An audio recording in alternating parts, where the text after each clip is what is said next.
Hey everyone, Kirostyle here. Welcome back to Shin Megami Tensei V. Thank you so much for joining me here on the stream. Hopefully this is the last episode we do of this game. Not that I don't like this game, but I think we've been playing it for quite some time, and I spent a lot of time yesterday grinding and making sure that I was like perfectly up to snuff for this challenge. So, if you're not sure what we're doing, we are going to play the Return of the True Demon DLC, which is the optional boss, and it's the protagonist from Shin Megami Tensei V, and it's one of the toughest fights. I mean, it's definitely the toughest fight in the game, but it's also considered one of the toughest fights in JRPG history, along with the previous optional fight against him back in Digital Devil Saga. So it's gonna be a tough fight, and I'm a little bit, not like nervous, but I'm kind of like, oh man, I hope I don't have to like retry it too many times, or I hope I don't have to fight him too many times. But it'll be a little bit of trial and error. So, before we fight him though, we have to go and fight all 9 Fiends that kind of guard the way to him. Now, I was gonna fight the Fiends off-screen and record it and post it on YouTube, but I figured we might as well make it part of the stream. Depending on how long it takes, I haven't decided if I'm gonna split this video on YouTube into one half with the Fiends and one half with the Demi-Fiend. I guess if you're watching this on YouTube in the future, then you will already know what my decision was. So, before we dive into this, just a couple little things that I wanted to mention, and welcome, thank you to those of you coming into the chat, I really appreciate it. So, just a couple loose ends that I've been talking about in the last couple episodes. So first of all, I said in the past, how do you get rid of a quest navigator? What happens if I don't like the demon following me around and making noise all the time?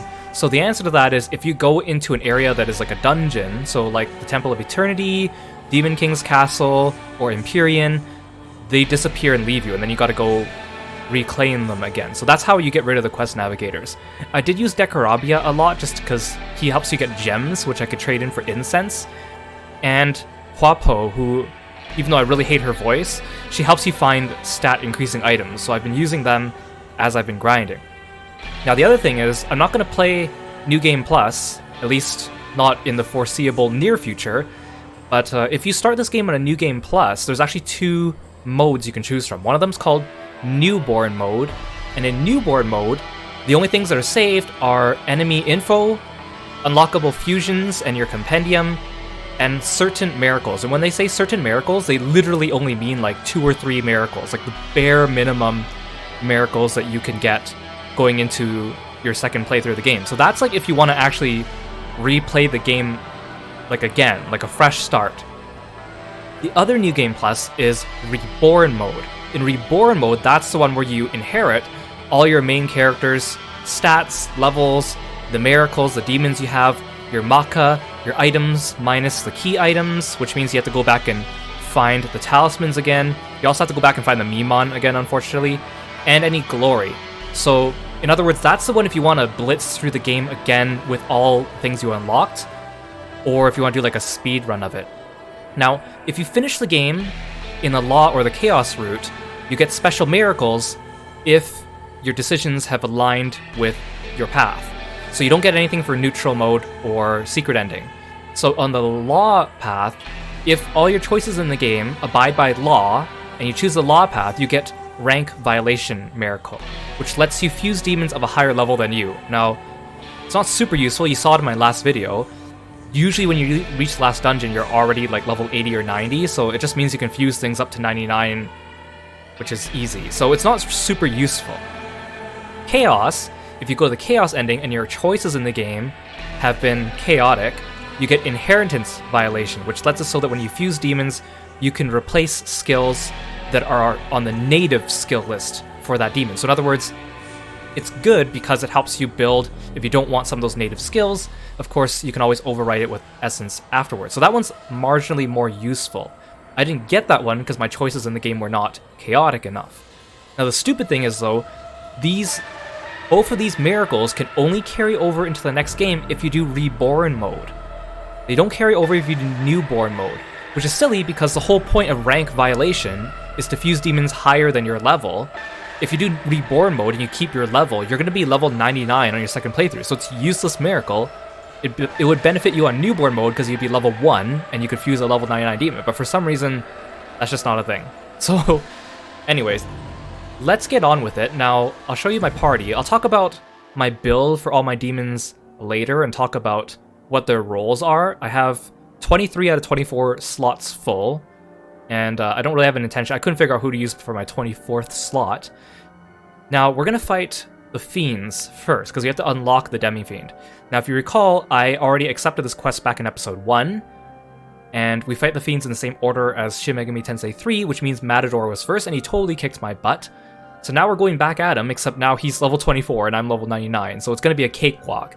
I kind of wish I could fight him on level just to get the difficulty, but of course, when we initially played through this game, I wanted to get through the story as fast as possible. So what I'm going to do is for these Fiend fights, I'm going to show off some of the demons that maybe you haven't seen. Some of the ones that I have been leveling and did not use in the last couple of videos. So first of all, we need a debuffer, because he's going to try to use his dodge rate up. Maybe I'll use Beelzebub for that. And then I'll just put 2 random attackers. Maybe for the first set, we'll put in Zeus and Demeter. So Demeter's a healer, and Zeus is a really strong attacking demon. And I haven't really shown them in the past few videos because you could only unlock Zeus and Demeter after you've got into Empyrean, which I didn't really do the first time. Okay, so let's get going. On with the show. First demon up is Matador. This is the same place we fought him in episode 1. You sense an ominous presence. Will you investigate? And the music that they play is a remix of the Fiend battle music from Shin Megami Tensei 3. So this cutscene we've seen before. I'll go through it again. So, the light of the menorahs has brought us together. Surely you understand that he who holds it is destined to do battle with us? Maybe not. It seems you had up until now been blind to this fact. Then please allow me to explain. You may call me Matador, and I request that you grant me an honorable duel. You have taken up the menorah, Nahobino. It is by fate's decree that we cross blades. I'm frankly surprised that they actually fully voiced these cutscenes, to be honest. Should you defeat me, you will then take up my own menorah, and it will guide you to the next Fiend. We Fiends line your fate, you see. The symbols of death itself are to be defeated one by one. Would you care to know why? Then, let us begin! To the one who draws more blood, more cheers goes the victory!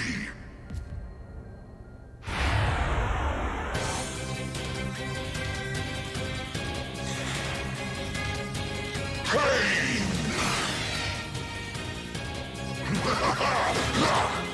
1 damage. Okay, so he always starts with Red Capote, which increases his dodge, which makes him really annoying to fight. I don't know why he's one of the only Fiends that really has a mechanic, but because every time he dodges, it means you lose your turn, right? And then he gets more of a turn back. So, and if you dispel it, he will immediately put it back on. So, we're gonna kill him in 1 turn though, so it's not really gonna matter. So I'll start by debilitating him.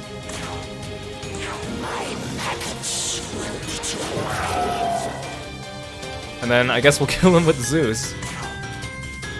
Okay, so Zeus has 3 unique attacks actually. Kuranos is a unique, severe, piercing electric attack. He has an almighty attack that hits random foes and can seal them, and a physical attack that can lower their attacker defense for 3 turns.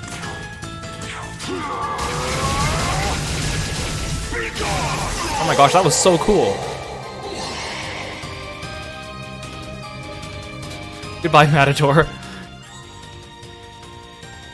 Ooh, he gave me a sutra. Oh, that's wonderful. Sutras are amazing. Well done.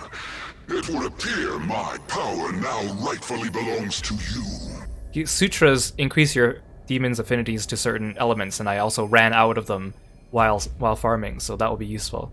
Lest we forget that by defeating us, you will be granted the power of the Fiends, the very power of death.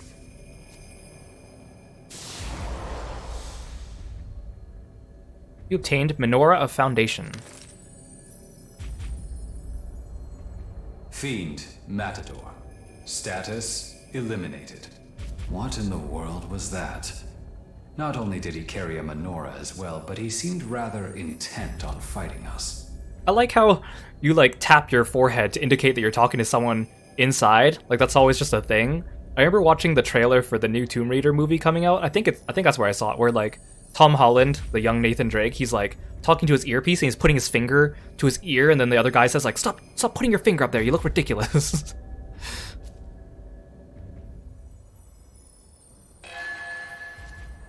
Okay, so the next Fiend should be Daisojo.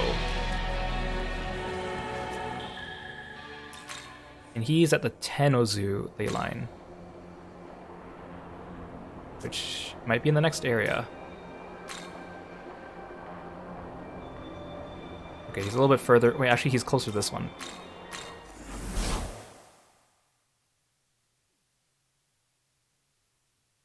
I'm surprised. Does that mean Matador is the only one in the first area?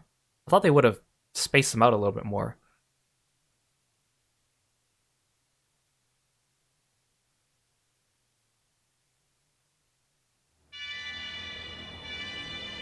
Okay. He is up there somewhere. How do I get up there? I gotta go around.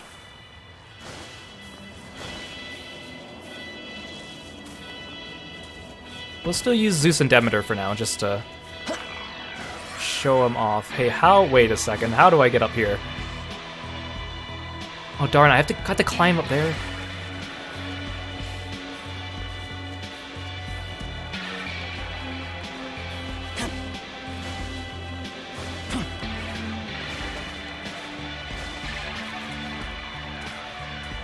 How do I get over there?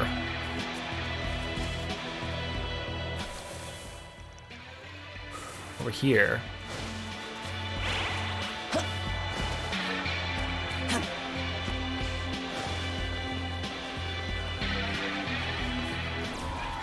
If I'm about to fall off the path.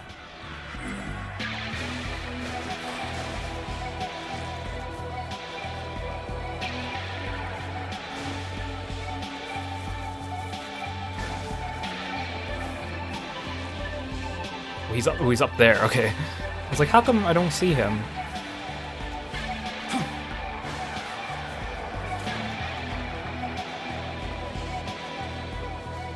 There we go. You sense an ominous presence. Will you investigate? Hell yeah.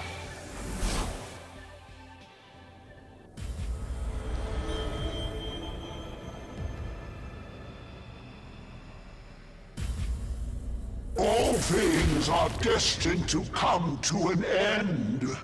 Life gives way to death, creation to destruction.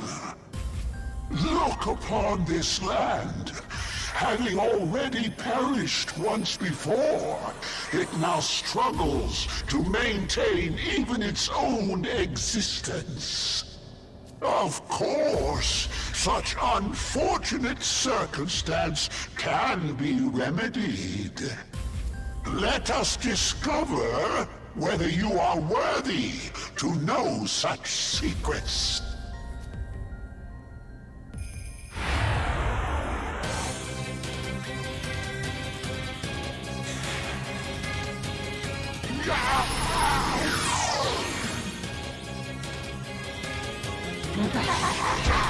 Oh no, what am I gonna do? 2 damage.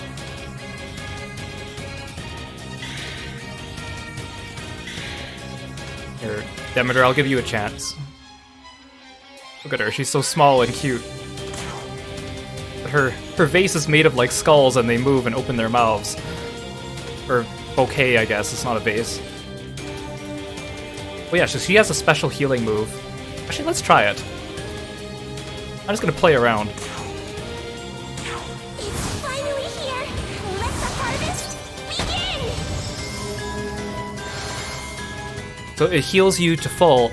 Oh no, I think, yeah, it heals you to full, and then it also increases your max HP by 30%.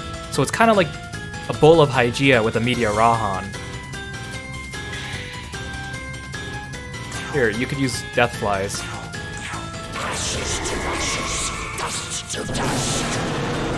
Oh, you blocked darkness. That was a stupid choice. I just wanted to show off the move. Okay, Here.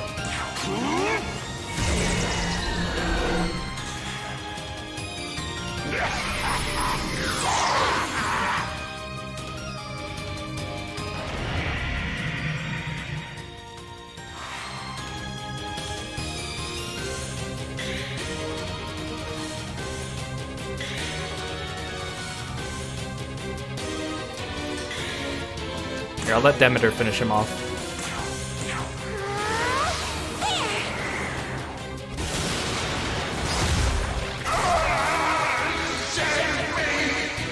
Did you say save me? I wonder if those fiends have voices when you use them in your party. I mean, obviously, the party members do have voices, but I don't think they talk as much as bosses. Worthy. Well done. Yes, well done indeed.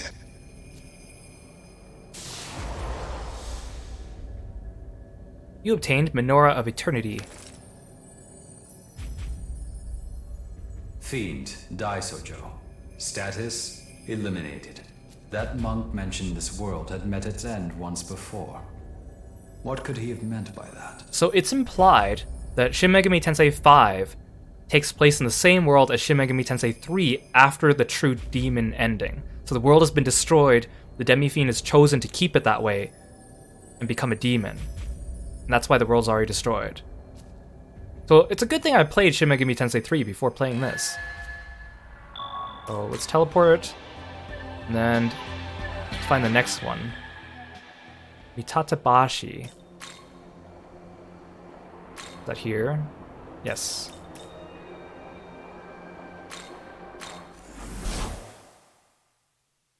And I think we've seen enough of Demeter and Beelzebub. Let's swap them out for some other people.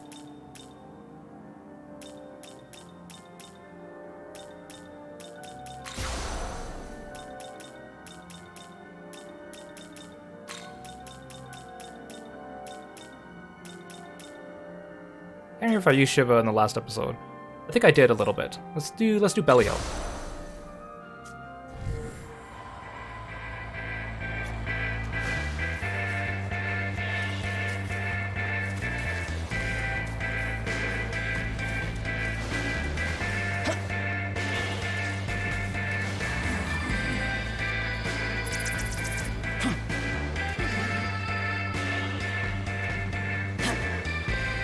Wait, where? Oh, it's on top of me. I'm on the mapper, mapper. I'm on the marker.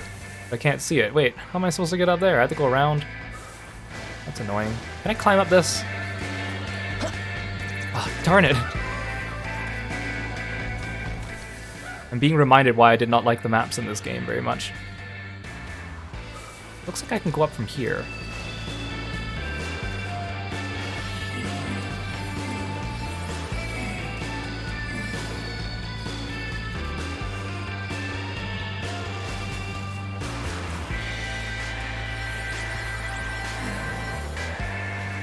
Aha.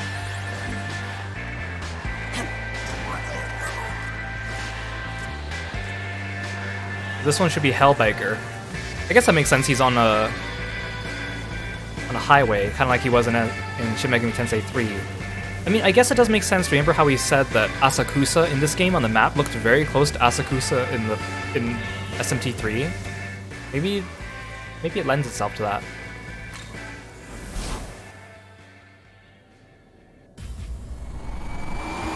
Oh, there he is. That smell! Yeah, it's gotta be! It's a menorah! No mistaking it! Yeah, it's gotta be! Do you have a heart with a lightning bolt through it on his motorbike? Hey kid! Little young to be playing around with the big boys' toys, ain't ya? Be a good little rugrat and hand it over! Oh, I'm so scared. What are you gonna do? Do 2 damage to me?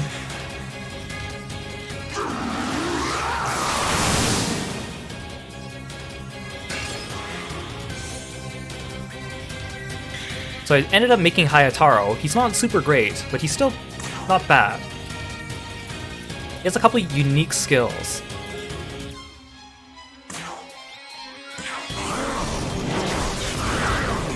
That looks pretty cool.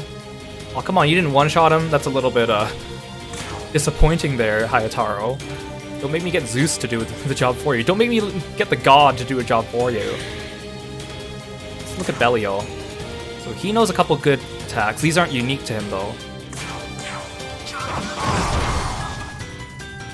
Okay, you didn't one-shot him either. Fine.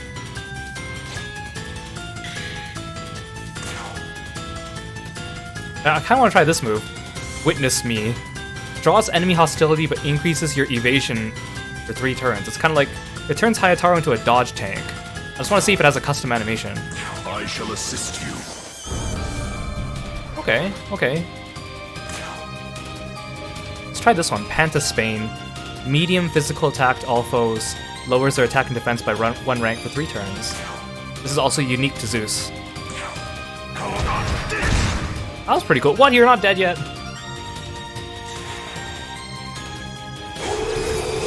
Haha, nice. Good dodge tanking, Hayataro. You're a good boy.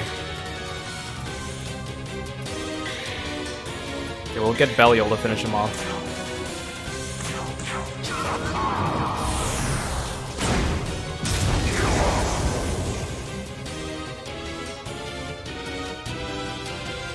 I'm surprised those moves didn't do as much damage as I thought they would.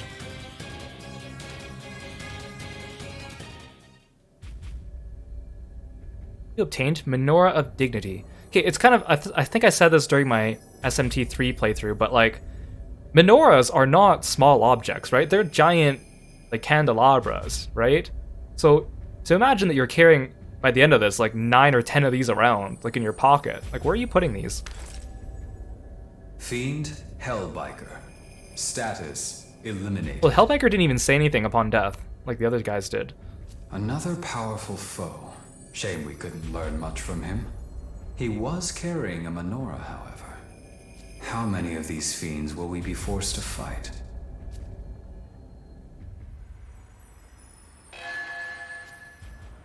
So for the next one, I think you actually have to go back and talk to Sophia before the next one will spawn. So let's do that first.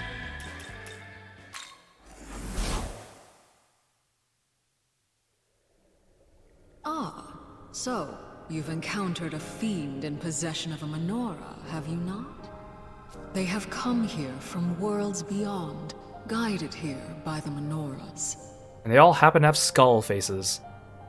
And though you still breathe, many more trials lie ahead. Death, it seems, follows the same path as you. Nahobino, you have been ensnared by a most cruel fate. I suggest you proceed with the utmost caution. Oh.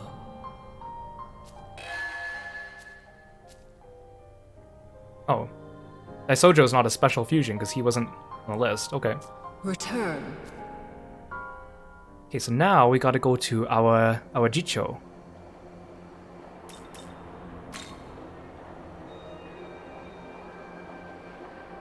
That is here.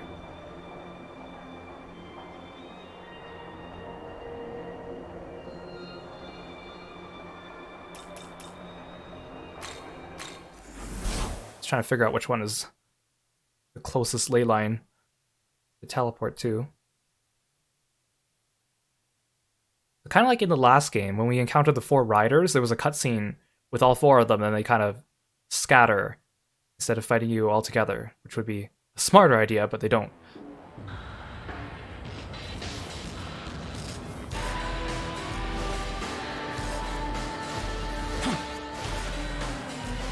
This is where we fought Surtur, wasn't it? Oh, let's switch out our party, actually. I'll show off more demons. Let's show off our Archangels, actually. I've used the Archangels because, I mean, they're good demons, but they also gave really good essences, so I wanted to farm them. I don't have Michael, because I'm not on the... This is continuing from the Chaos route, so that's why I have Belial. Because you can't get Michael and Belial on the same playthrough the first time. You sense a terrifying presence. So, he has chosen you, has he? Death was at your heels the very moment you first held that menorah. Were you aware that there are worlds far beyond the one you see here? In fact, we have all gathered from a world of our own. Now, Bino, thou hast the right to remake this world as thou seest fit. But in order to do so, thou shalt require power. Power unmatched by any and all who oppose thee. Indeed, for his goal is to break free from the primordial cycle of creation and destruction. They must be talking about Lucifer then, right? So like, I think the pale horseman must be death, and then guy with the sword must be war, and then the other two must be famine and disease or whatever. The ruler remakes the world. The ruler falls. The world is reborn, time and again. Not disease, pestilence, that's what they call it, right? Pestilence. It is this endless loop, this incontestable rule, from which he seeks to escape. Only by breaking away from this eternal ring can he truly be free. And it is for this grand purpose that we have gathered. We shall await you here. The entwinement of our fates with yours will open the door to the future he has sought for so very long. Okay, but he just said we'll wait for you here, and then they all disappeared and went their own ways. Come on, guys. Make up your minds. So now we have to go find, I think, the Pale Riders first.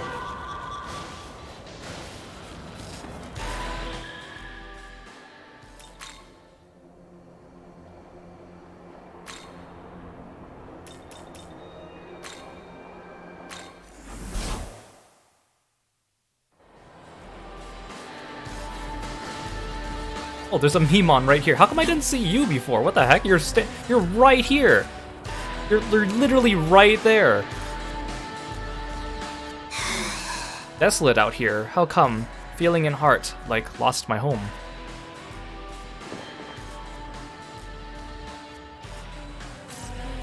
Okay. How did I not get him earlier?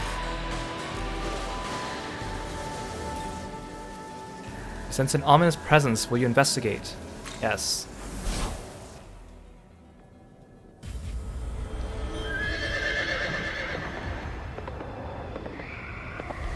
I like how his horse has eyeballs on I it. am the White Rider of the Four Horsemen. I have been summoned here from another place and time. To defeat the Four Horsemen is to open the door to the future. Those were his words. As it stands, the time has come to prove yourself. I wonder, are you truly capable of defeating us? Come, cast your fear to the wind.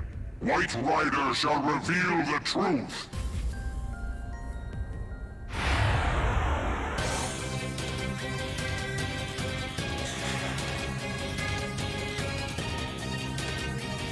Oh, how convenient. You're calling angels and I'm fighting you with the archangels.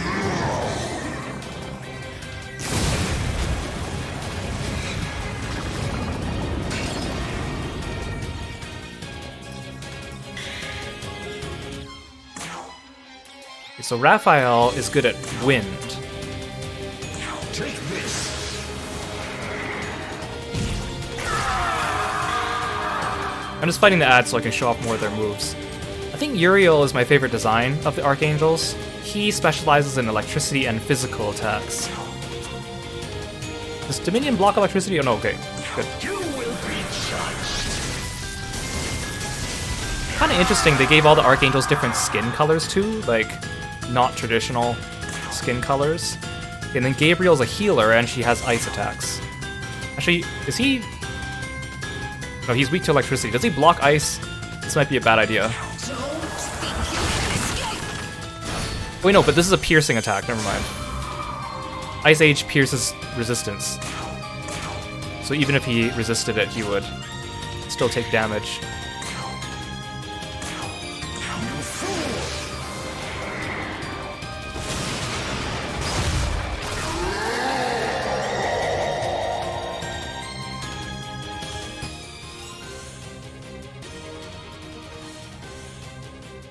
I should have done these earlier just to get the sutras.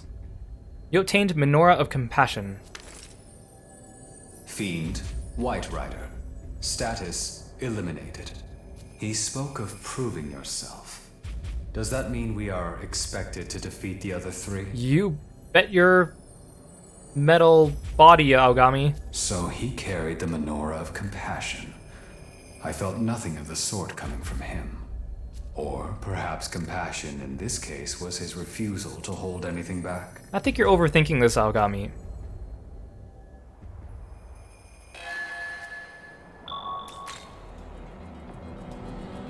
Okay, and then the Red Rider is at Akihabara,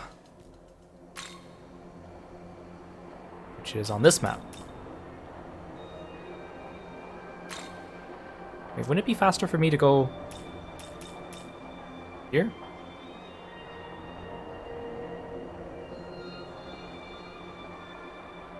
I don't know. My guide tells me to go to Akihabara, but I'm like, it could be one of those things where, oh no, those aren't actually connected. I actually have to go from the other side. If you remember, this area sucked. Like, navigating this area the first time was really annoying. Can I even get back up that bridge?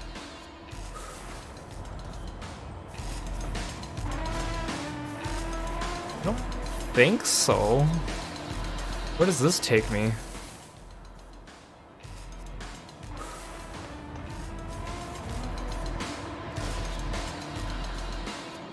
Okay, this way? Hey, get away from me. I don't feel like fighting right now.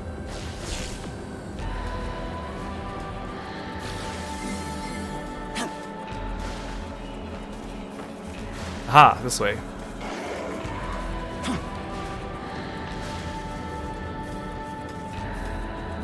That is a wall. There we go. I like how the music does kind of like... It kind of dulls out when you're on the lower level of this stage. To kind of show that the fog and everything is kind of clouding it.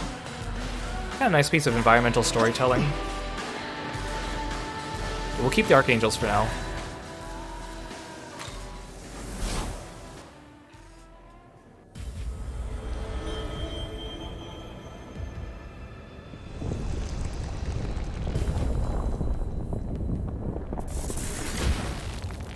My world once knew a king.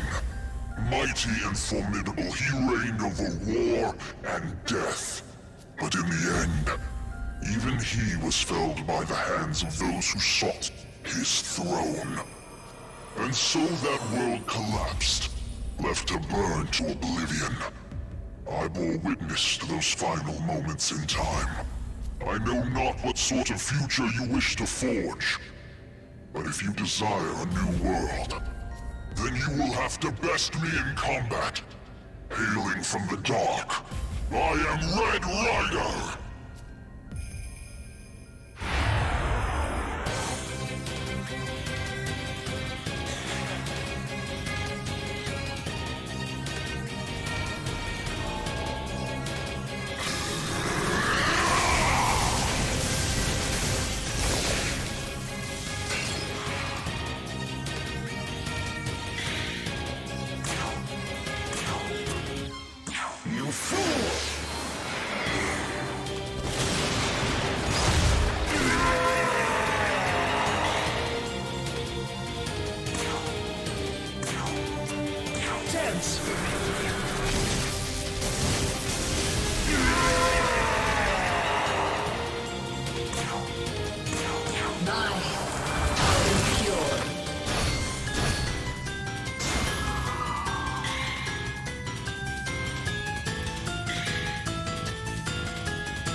I'll let Uriel finish the job.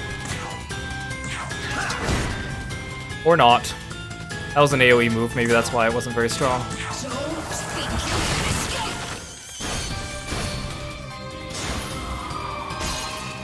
I just want to show off Uriel's physical attack.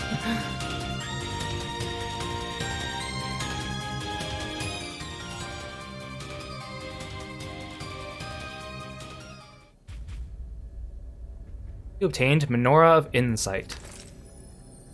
Fiend, Red Rider. Status eliminated. That's 2 of the 4 horsemen now. To think they called themselves the Harbingers of Death. Though, to be fair, all of these fiends have been surrounded by the smell of blood. I wonder if the same can be said of us.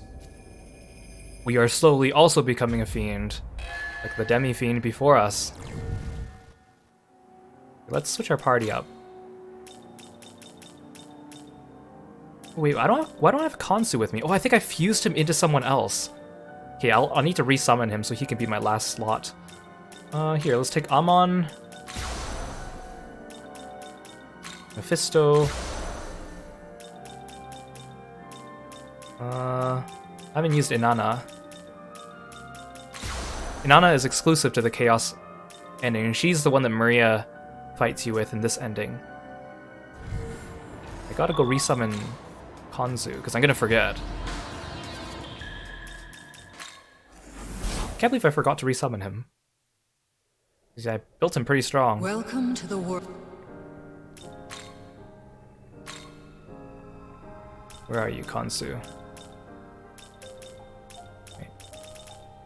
There you are. Will you summon? Return.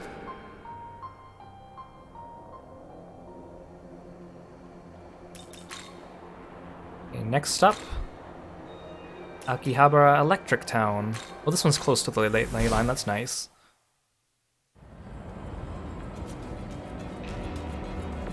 Just be down here, right? Oh, and it's on top of the building. Of course it's on top of the building. Can't see.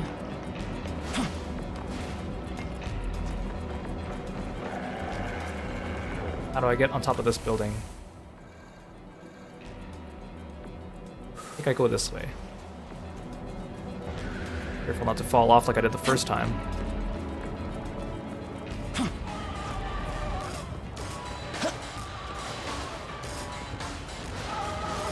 Alright, this is the place with all the annoying flying demons.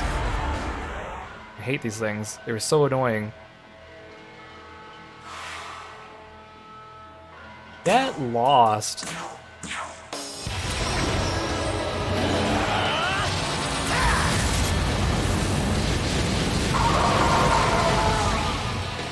I'll teach ya. Wait, did I mention how creepy Amon looks? Look at all those eye designs on his snake tail and how the eyes move and look around. I kind of like how creepy it is, but it's like, it's so disconcerting. You know, it'd be better if they were actual eyeballs, but they're moving eyeball patterns because you can still see the scales through them. And he's got like really buff arms. It's so weird.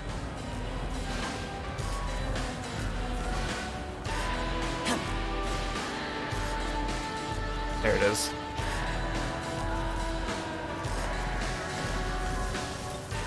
You sense an ominous presence, will you investigate?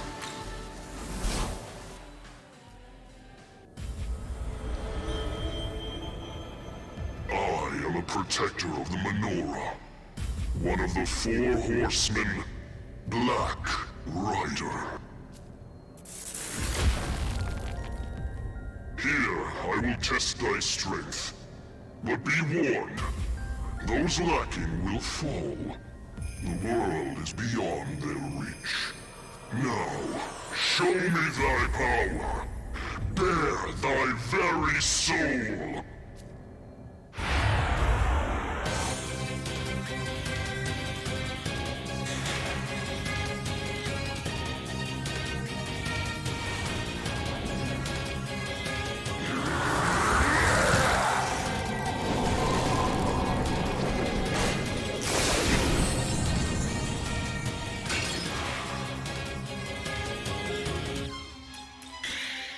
So like with Amon, I was confused the first time I saw him because I thought Amon was a demon of the Goetia, but Amon is also an Egyptian deity. So this Amon is supposed to be the Egyptian deity. It's not the Amon that is the demon from the Solomon's Goetia thing. Hey, welcome to the stream. Thanks for coming by. We are fighting the 9 Fiends on our way to fight the Demi-Fiend. So this attack of his is unique. It's a pierce. It's like the only AoE piercing magic spell too. It does severe fire damage to all. The time has come. The days Well, that looked cool. That looked really cool. Okay, then Mephisto has some really interesting animations too. And I mentioned this already before, but Mephisto was originally supposed to be the persona of Joker in Persona 5, but then they figured he doesn't go with the theme very much, so they changed to Arsene. While Purgisnacht is his unique spell. He also has Stagnant Air, which is unique to him.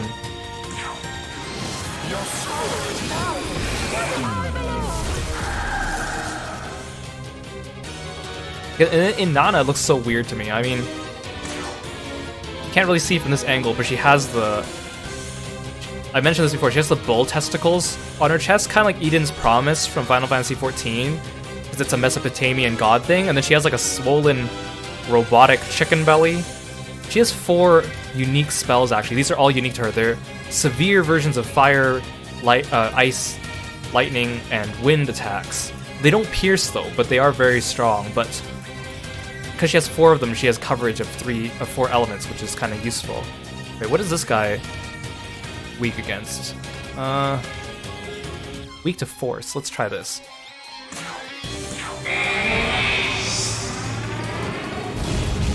It's just a laser from her belly. It's so weird looking. It's so weird. She is so weird looking. You can see she's on her chest. She's got like the multiple wrestling things. They're actually testes, because bull's testicles are like a sign of fertility in Mesopotamia. You obtained Menorah of Wisdom. Fiend, Black Rider. Status eliminated. And that's the 3rd of the Horsemen. That leaves just 1. What will become of us once we've defeated all 4?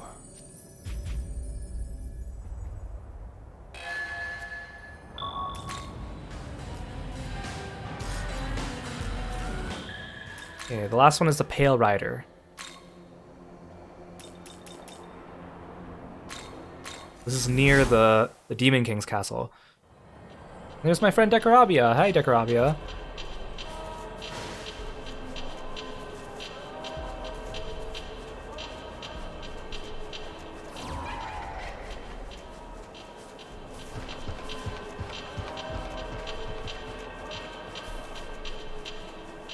Kept forgetting in the actual game that you can use Estoma, which in the past it decreased random encounters, but there's no random encounters in this game, so it just makes it so enemies don't notice you on the field as much. That would have been useful. Wait, what's over here? I don't think I had a demon that learned Estoma until much later anyways.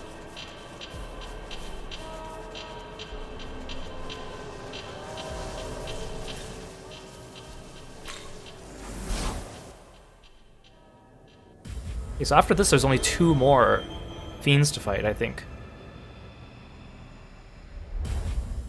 3 horsemen have fallen. I suppose I should commend your performance. I believe I am beginning to see just what it is he saw in you. Perhaps you will succeed, after all. Or perhaps your victories thus far were not born of strength, but of luck. Allow me to find out for myself.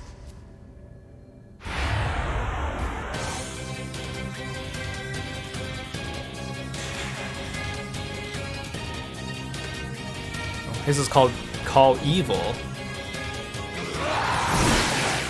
Also, speaking of evil, like I noticed on the front cover of this game, I always noticed there was Nahobino, Amonozako, Konsu, Hayataro, Abdiel, and Nuwa, and loosely they represent a lot of the different paths in this game. What I didn't realize is Lamu's actually on the cover too. His tentacles are coming out between Nuwa and Abdiel, and you can only see it in the full art. And I was like, wait a second, those are Lamu's tentacles. Oh, also on the topic of official art, if you look up the official artwork for Sahori, the girl who got possessed by Lamu, her artwork is a picture of her getting grabbed by Lamu's tentacles. Like, why would you do that? I mean, okay, fine, draw that as a concept art, but give her some official artwork where she's just kind of being a normal schoolgirl. You don't need to do the tentacle thing. Come on.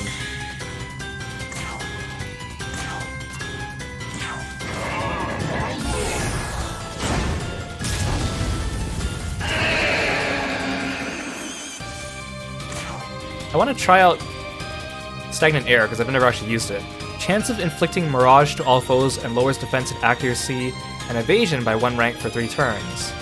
That's a pretty cheap debuff if it lowers defense and accuracy.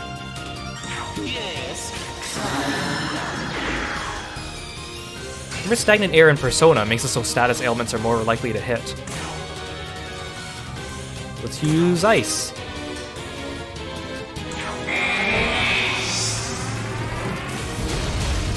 I guess all her custom attacks look the same. She just fires a beam that is a different color. I can't get over her robot sounds though. They're kind of disconcerting. I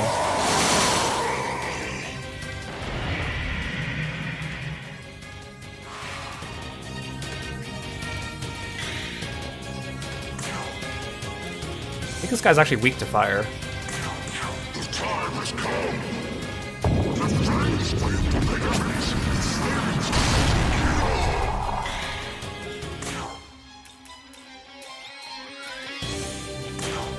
Okay, let's try Brave Blade. Oh, that's kind of a cool animation. He pretends that his sword's stuck in its sheath and then he like jukes you. Mephisto has some pretty cool animations. Okay, let's finish you off with fire. The belly blast of fire.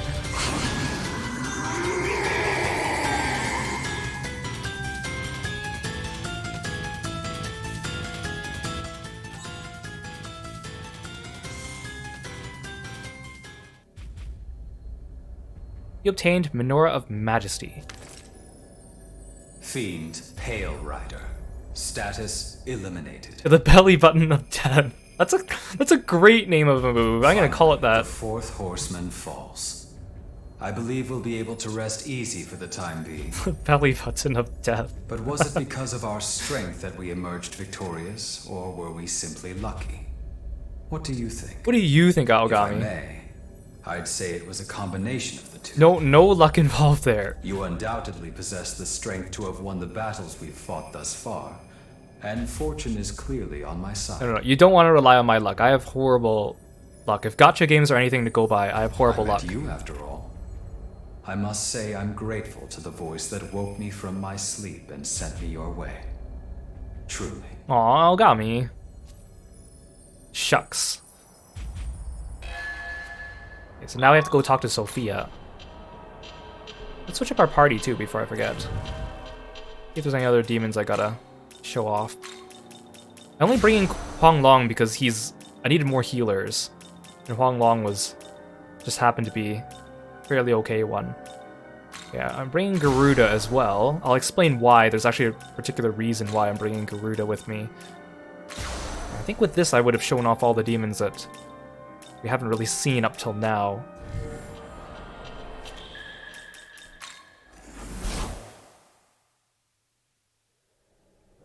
You have defeated another fiend, I see.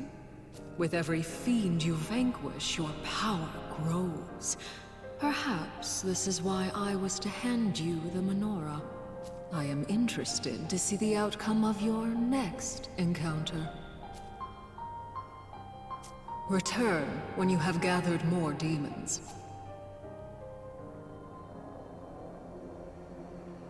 So the next one is in Ueno Park. Is that in this area? No, that's the next area.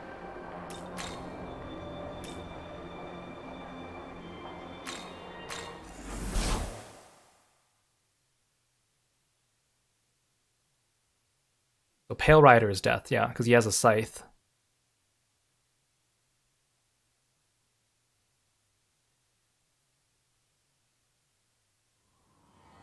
Also, as kind of a side note, since we had Khonsu in the party too, I read that Khonsu is they actually use motion capture to make his movements, because he's a new demon for this series, or like a new design of Khonsu.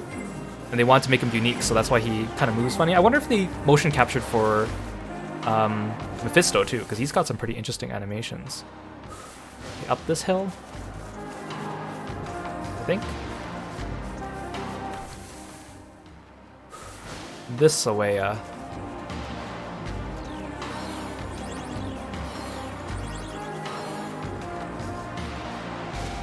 This one is Mother Harlot, I believe. You sense an ominous presence. Will you investigate? Yes.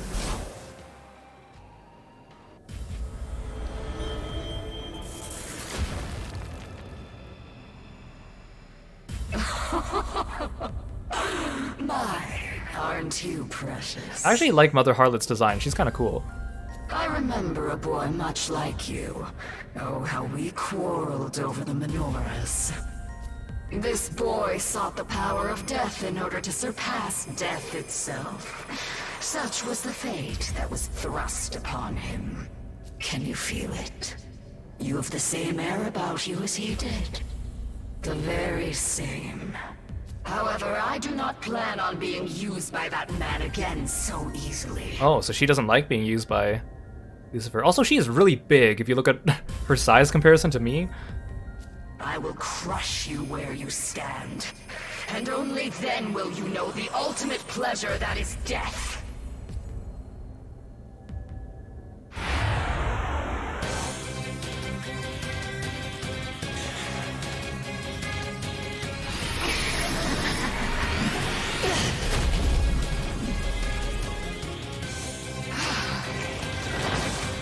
Ha, nice job.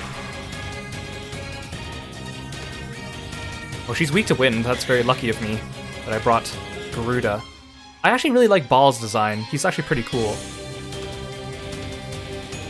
Oh, hey, thanks for redeeming your channel points. Summon Kirby? Yes. There you go. There you go. There's Kirby. Good boy. Don't worry, Kirby. One day soon I'll get you some new art. You can accompany me while I kick Mother Harlot's butt.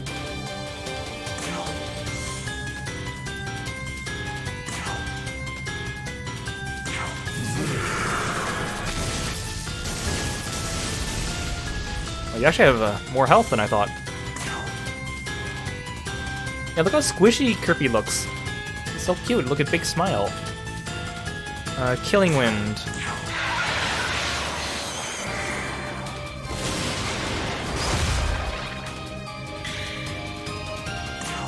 Long I don't think has... Yeah, he's mostly just here to heal. He doesn't really have any attacks.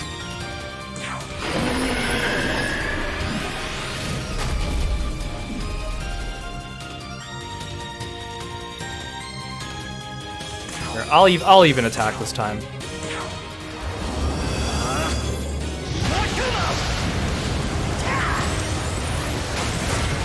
Ooh, that was nice and spicy.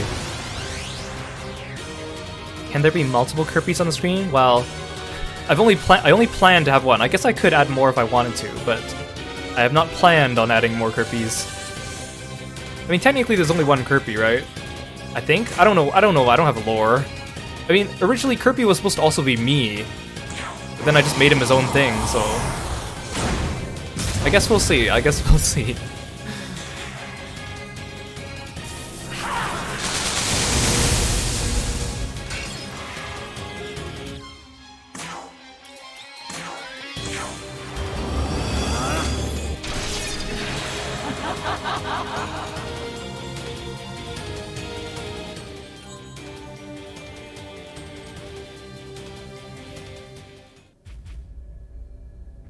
You obtained Menorah of Beauty. Fiend, Mother Harlot. Status eliminated. What do you suppose she meant about death being the ultimate pleasure? Curious. Wouldn't that mean life is the ultimate form of suffering? Oh man, come on, don't make this Final Fantasy XIV Endwalker here. If that were true, then this world may as well be hell itself. And if it is, then I believe it is our job to correct it. I mean, we are working in a post-apocalyptic world full of demons, so I would say a description is calling it hell. Be not so far off. Okay, we just have one Fiend left to go, and then the big guy himself.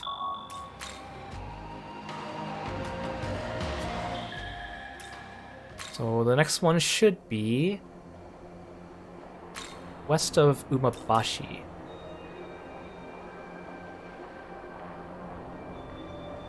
Actually, we'll go from here. I'm very familiar with this area because this is where I did all my grinding. Did I get Mother Harlot's essence from that fight? Kinda was hoping to do that. Wait, I don't think so. It says the essence is blank. Oh no, I don't want to farm out her essence. I was gonna use her essence for the Demi-Fiend fight. I mean, it's not essential that I do, but that's what my original plan was.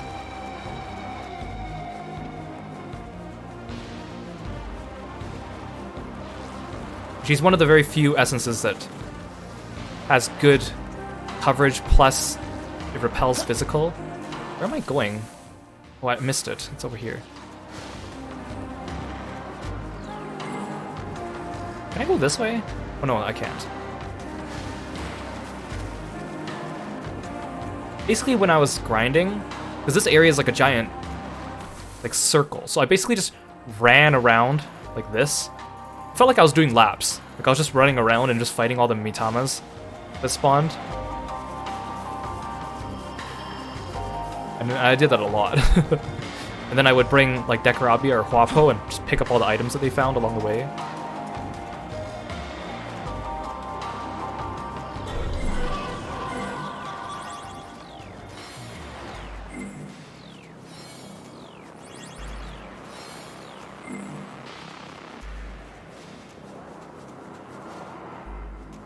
Oh, there it is. This one's Trumpeter. He also has a really good essence. You can sense an ominous presence. Will you investigate? Yes.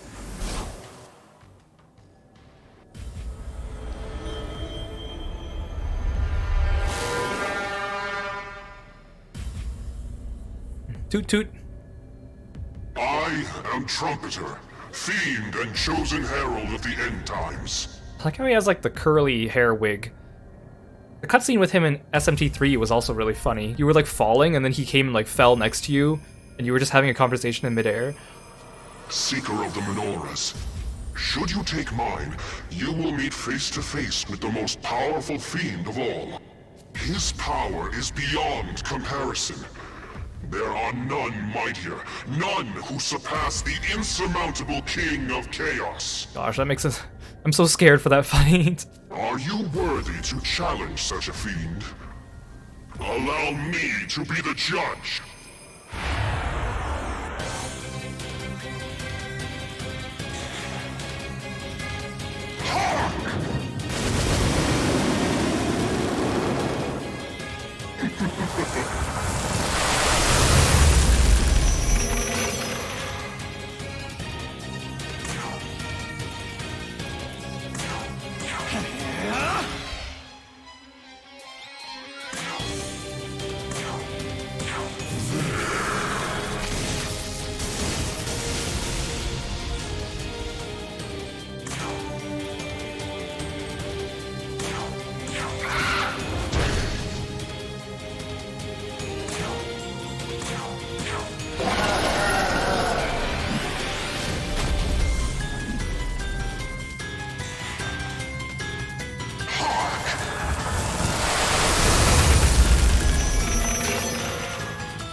Oh, nice crit.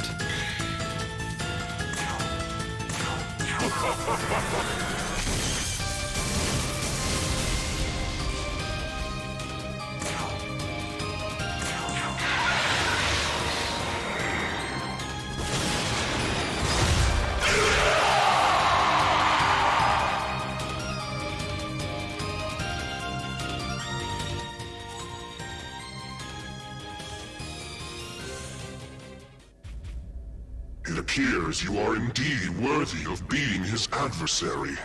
He is known as the Demi-Fiend, a most powerful demon, born from darkness itself. He awaits your arrival in the Hall of Chaos.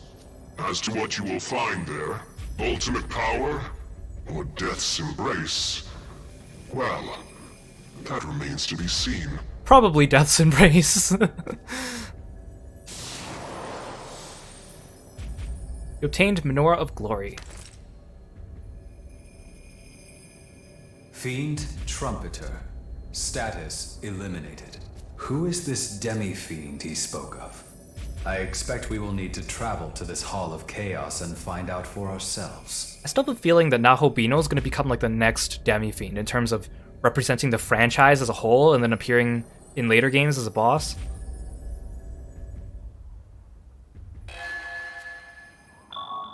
I thought you'd get their essences when you defeated them too, but apparently not.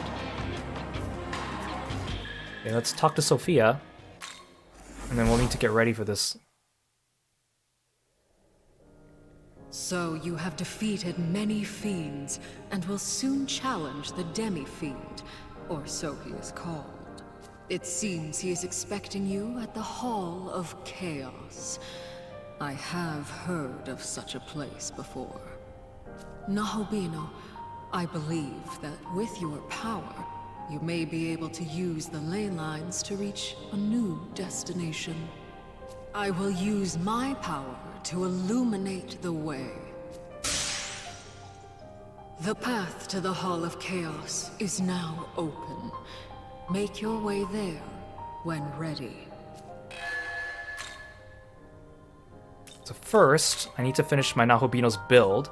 I was going to do this after I got Mother Harlot's essence, but it looks like I'm not getting it, so I'll just do what I originally planned to do. So right now I have Metatron's essence, so I block most things, but the most important thing is I need to be able to block physical attacks. So I'm going to get rid of Profaned Land. Sorry, Profaned Land. I like having all those custom animations. That's why I saved another save slot, just How is this? so I would have it later. And then we need to heal. Return.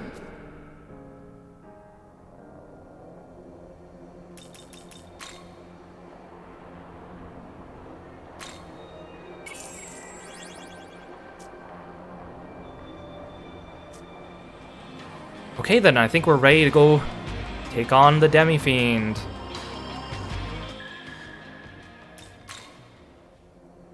Okay, so here we are, and the Hall of Chaos is this location then. There's like no map. It's foreboding.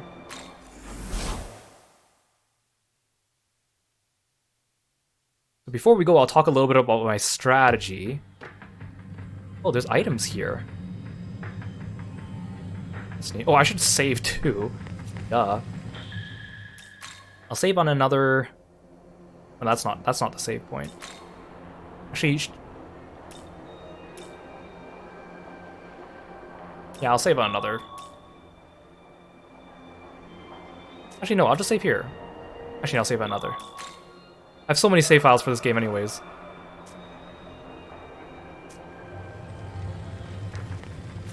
This place looks cool. Okay, so let's talk a little bit about this fight. So again, Shin Megami Tensei V is speculated to take place after Shin Megami Tensei III, after the True Demon ending, so it's a good thing I went and did that one. Now, the Demi-Fiend was also an optional boss fight in Digital Devil Saga, which is also part of Shin Megami Tensei series. It's another spin-off. And he's so hard in that game, he's considered one of the hardest JRPG bosses of all time, especially if you turn up the difficulty. I'm actually not sure if that game has multiple difficulties, it must, but like it would take like an hour or more or whatever to defeat him. Now, this game, I'm fighting him right now on casual difficulty, which is not the lowest difficulty. So again, by default there's casual, normal, and then hard. You can only choose hard at the beginning of a new playthrough though, so you can't switch to hard partway through. Even on normal difficulty, he's supposed to be quite difficult. Casual's like the lower difficulty, and then there's also a DLC difficulty called Safety, which is like the even easier one. But he's still hard because he has a lot of mechanics that will instantly wipe your party if you're not careful. Now, I'm doing it on casual, and in fact the first week this game came out, it took a while for people to beat him. I think people were able to beat him on casual within the first week or two, but it took over a week or two for people to figure out strategies to beat him on normal even, and then hard. And I'll explain some of those things as we go along. So one thing that's pretty cool actually about Digital Devil Saga, I talked about this in Shin Megami Tensei 3, is that in that game when you fight the Demi-Fiend, he fights you with, of course, his demon companions, and his attacks are only mid-tier attacks from Shin Megami Tensei 3, and his demons are only mid-tier demons from Shin Megami Tensei 3. When you fight him, you also hear the regular battle music from Shin Megami Tensei 3 as a little homage. What this sets up is actually a really cool piece of storytelling, because it's like, to you, he is like the ultimate boss. He has special music that you haven't heard anywhere else in the game. He's super powerful. But then to him, you're just a random encounter, because he's fighting you with normal random encounter music from his game. And he's holding back because he's using mid-tier spells and mid-tier demons. So I think that's a really cool way of showing how powerful he is in like an environmental gameplay mode without outright coming out and saying it. So that was pretty cool. I think in this game, they actually remixed the battle music from Shin Megami Tensei 3, so it's actually unique battle music. I haven't actually heard it just yet. I did watch some video guides, but most of them had like some talking or some text guides, etc. But the other super boss in this game, Shiva, who I already beat, who's not DLC, gave me a bit of a challenge. It wasn't like super duper duper hard, but compared to Shiva, Demi-Fiend makes Shiva look like a chump. So I have a whole bunch of demons. I'm going to talk a little bit about my strategy. So my Nahobino, I finally went and redid my Nahobino's skill set. So instead of having all the custom moves, I went with an Almighty build. So we're going to use Murakumo, because that's single target Almighty, and then if I need to AoE, and then Critical Aura will guarantee critical hits when I want to charge up, and it'll save me some MP along the way and get me some press turns. So I have a bunch of passives. I have High Almighty Pleroma, which will increase my Almighty damage. Some people stack Almighty Pleroma with High Almighty Pleroma, but I'm told that it's not really worth using 2 skill slots to do that. Abyssal Mask protects you from... It decreases the chance of getting status ailments, and decreases the chance of being instant killed by instant kill attacks. I have to put this on every one of my party members, because he does use instant kill attacks. That's what makes him so dangerous. Enduring Soul makes it so that you can endure 1 lethal attack and heal you back to full. Everyone in my party, almost everyone, has this, because I'm not going to take any chances. I also have a Whittled Goat in my inventory, which will protect Nahobino from death once. So I have 2 second chances on Nahobino if things don't work out. Murderous Glee increases my critical hit rate, and then all my characters are going to either null physical or resist physical. Now, obviously null physical is better than resist physical, but you don't want too many people on the field that null physical, because if your entire party nulls physical, he will enrage and kill you. So you need some people that only resist physical. Repel physical and absorb physical are even better, but the only way to reliably farm them is on New Game Plus from Fallen Abdiel and Transformed Nua, which you can only get them on New Game Plus. So I'm just going to stick with null physical in the meantime. Now, some people use Critical Zealot, which makes it so that you do extra damage with critical attacks and less damage with normal attacks. I decided not to do Critical Zealot build because I'm also using Divine Arrowfall, which is an AoE attack, and I don't think I'm going to be able to crit all the time with Divine Arrowfall, so I decided not to do a Critical Zealot build. I guess we'll just go through my demons in order from here. So Tao, she's exactly the same as when I got her. I haven't done anything to her. She's a mandatory party member, so I can't really do anything about her. I don't plan to use her, but I guess in a pinch, maybe she could heal and then die.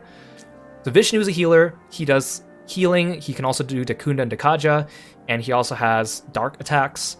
So again, most of my characters will all have like a resist skill to resist their weaknesses, because all the demons have a weakness. They'll have Enduring Soul for a second chance, and Abyssal Mask to protect against instant death. Now Fionn, I don't really know what to do with him. A lot of people build him full physical. I kind of gave him a mixed build, so I gave him Fire and Ice as well, just so that he has some coverage and can get me some press turns. I don't know, this is probably not ideal for Finn, sorry, I keep calling him Fionn, but I'm gonna try using him anyways. Now Eden is actually really good even though she's a mid-tier demon because of Golden Apple. That's her unique skill. It heals everyone like Media Rama, so it doesn't heal you to full, but it also gives you stat increases for 3 turns. So it's kind of like using Luster Candy with Golden Apple, but it uses up a lot of MP. So her only attack is Killing Winds, just in case she needs to attack. She has some wind. It's a piercing attack, so she doesn't have to worry about that. I gave her High Heal Pleroma, which will increase the heal from Golden Apple, because it doesn't heal you to full. Everything else is just to make her stronger, and then boon boost to make it so that her boons last an extra turn, but Demi-Fiend will usually dispel them before they wear off, so it's probably not really useful here anyways. Odin's physical attacker, he has Gungnir, which is a piercing single target physical attack, and then he has an AoE physical attack. He can critical aura himself too, everything else is just to boost his physical attack. Huang Long, I'm just bringing because I need more healers, and he has a proficiency in healing. So his job is just to come and heal. If he needs to buff, he can use Luster Candy. Megi Dolan in case he needs an attack, but I don't really anticipate needing to use him, and if I use him, it'll probably because I'm desperate for a healer. Beelzebub's a good character. His Boon Boost EX is exclusive to him and Shiva, although you can inherit it. So I gave him Debilitate and Luster Candy so that Boon Boost X could take advantage of that. I gave him Ice Age because he learns it naturally. It's a piercing ice attack, and then his signature move is an AoE dark attack, but it doesn't pierce, so I have to be careful with it. Now Cleopatra, since the last time I used her, I gave her Ice Age, so she has some attacking ability, and it pierces as well, so she doesn't have to worry about resistance. Frolic, of course, is her signature skill. It can charm all enemies and also lowers their attack and defense by 2 ranks for 3 turns, so she's going to be a debuffer. Luster Candy's there because she also has a proficiency in support skills, so she needs to buff us, but I think I'm only going to stick to Frolic to save on MP, and then Meteor Rahans to take advantage of her healing. I originally had Boon Boost on her too, but because things get dispelled in this particular fight, I figured it's more worthwhile to drop that skill for something else. Metatron is just here because he's strong, he has almighty attacks, he can Dakaja into Kunda, and he doesn't really have any weaknesses, which is kind of nice. Sandalphon is also just another demon that just comes at a really high level, so I kept him. He can do light moves, he can do lightning moves, he can do almighty moves. I didn't give him as many support skills because I don't really anticipate needing to use him. Mephisto is another one. He comes to you at a high level, has some strong moves, so I just kind of leveled him up like normal and kept his signature skills. I don't really plan on using him too much, but he could be a good attacker. Amon is another good attacker. Megiddo Flame pierces and is an AoE skill, so that's why I used him. He inherited Boon Boost EX from Shiva, so I gave him Debilitate just in case. Now, the Angels, again, are also just strong demons, so I kept them because they had pretty okay skill sets. Uriel is Lightning and Physical. Raphael is Wind and a little bit of Light. Zeus is a really powerful demon as well. He has Piercing, Custom Electric skills. He has AoE, Almighty, and Physical attacks. Everything else is just to boost that and make him stronger. Demeter is a really good healer. Eleusinian Harvest is like Meteor Rahan with Bowl of Hygeia, so she will increase our max HP to 130%. She can also buff us if she needs to. She can do wind attacks if she needs to. She's another healer. Haitaro, I just like him. He's not a great demon. He's a mid-tier demon, and you get him at the end of the game, which kind of sucks for him. I kept his signature skills. He has 3 signature skills: Carnage Fang, Witness Me, and Sun's Radiance. Sun's Radiance is just a single target heal and status ailment here. I gave him Narukami so he can pierce electricity. Unfortunately, he has 2 native weaknesses, so I had to waste 2 skill slots giving him resist skills, and then he also has 3 signature skills, and I didn't want to get rid of them. So I wanted to boost him better and give him like Luster Candy or Meteor Rahan, but I just couldn't fit them in, so he's just here in a pinch. Kind of interesting side note about Hayataro, because he's a pretty popular figure in Japanese mythology and stuff. He was originally planned to have a bigger role in this game. He was supposed to be the first demon that you recruited. He was going to be like your traveling companion, and you were supposed to be able to ride him in the overworld, which sounds really cool. But in the end, they were in a rush and they weren't able to implement it, so they changed his role. And like they were touting that he has a unique role in the game, which is true, but it's just so unfortunate that they shafted him with a bad skill set and they give him to you in the last dungeon, and he's only level 40 and he doesn't have a build for it. If they gave him mid-game, I think he'd be really useful. So sorry, Hayataro, you're a good boy. Belial is another strong demon. He comes at a really high level, so I just finished him. He has piercing physical attacks and piercing fire attack, so he might be useful for some damage. Gabriel's another healer. She has ice attacks as well.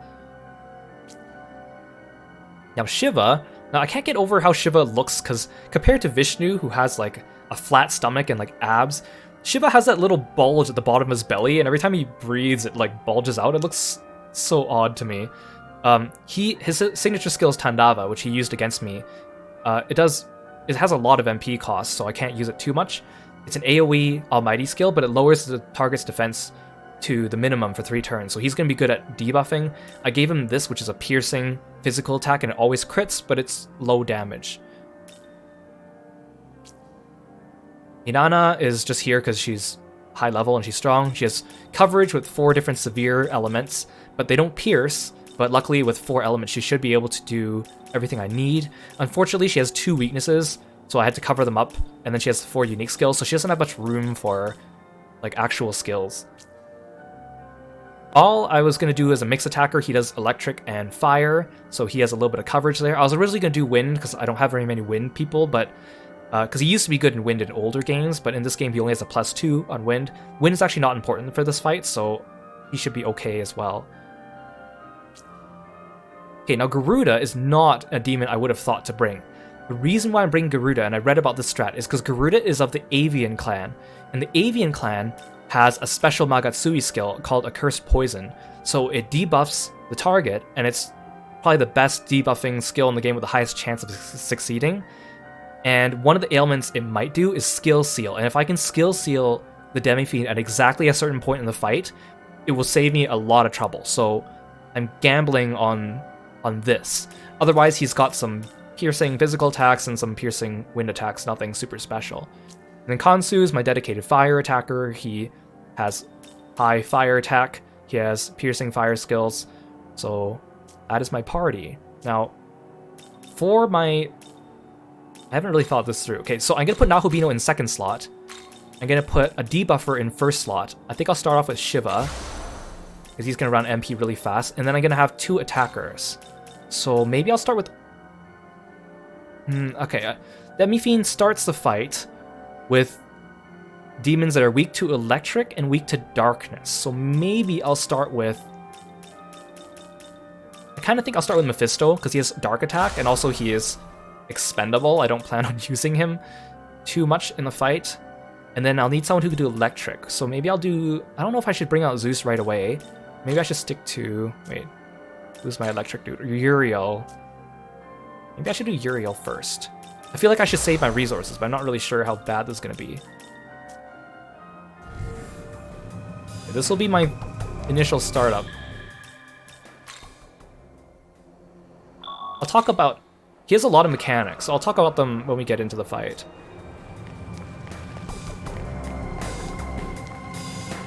Oh, this place is big. I'll just drop down here and get the item. These better be good items. Oh, I don't have... Can't store any of those, that's fine. There shouldn't be any enemies around here either.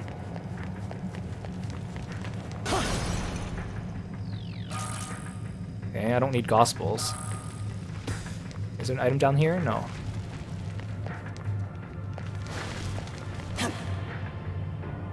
Oh, I landed on an invisible edge. I want to get this item.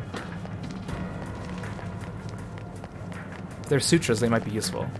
I'll try it without using the sutras I just got from the Fiends, just in case. I'm stocked up on items too, and that's going to be really important. Because I'm a miser in this game, as you already know, but this is the toughest fight, there's no holding back. Okay, Amrita Showers I don't need.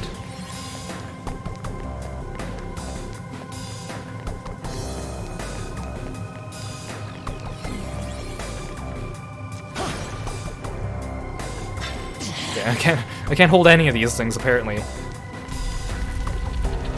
Oh, there he is. There he is. Slow walk up to him. Will you face the Demi-Fiend? Oh, I'm so scared.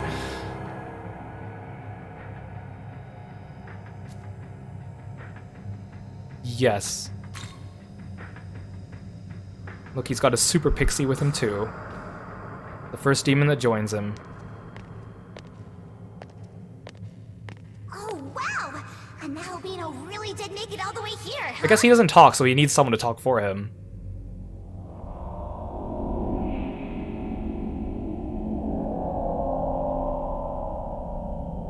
Even the pixie's glowing her eyes.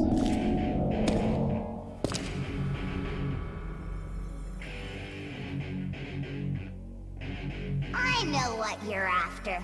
You gathered all those menorahs so you can go toe-to-toe with the Demi-Fiend. Is that it? Well, I hope you're ready.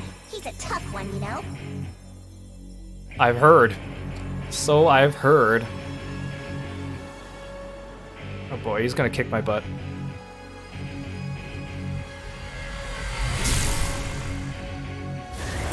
He doesn't even need a weapon.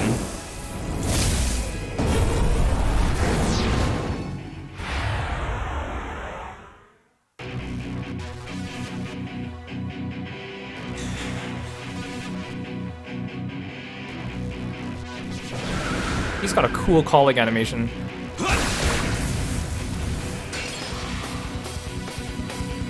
Oh, did he skill seal my Shiva already? Oh my god. Okay, so Demi-Fiend, what he does is he uses a lot of physical or almighty attacks. If everyone in your party blocks physical, then he will basically destroy you by using like a super powerful attack that you can't block. So you have to make sure you don't have a party where everyone completely blocks physical. That's why resist physical is kind of ideal sometimes too. Now, he summons 3 demon allies, kind of like how Shiva summoned demon allies. The main difference though is with Shiva demon allies, if you killed them, he'll cast Tandava and then he'll resummon them. No big deal. You don't even have to kill them. I didn't kill very many of them when I fought Shiva. Demi-Fiend though is a jerk. So he has 3 demon allies. You need to kill one of them every 6 turns. If you don't do that... Oh cool, the music is from SMT3. Yeah, remix. If you don't kill one of his demon allies once every 6 turns, he will destroy you. The problem is, I heard, okay, 6 turns, that's not too bad, right? Wrong. It's not 6 turns, it's 6 press turns. That means 6 actions of the Demi-Fiend.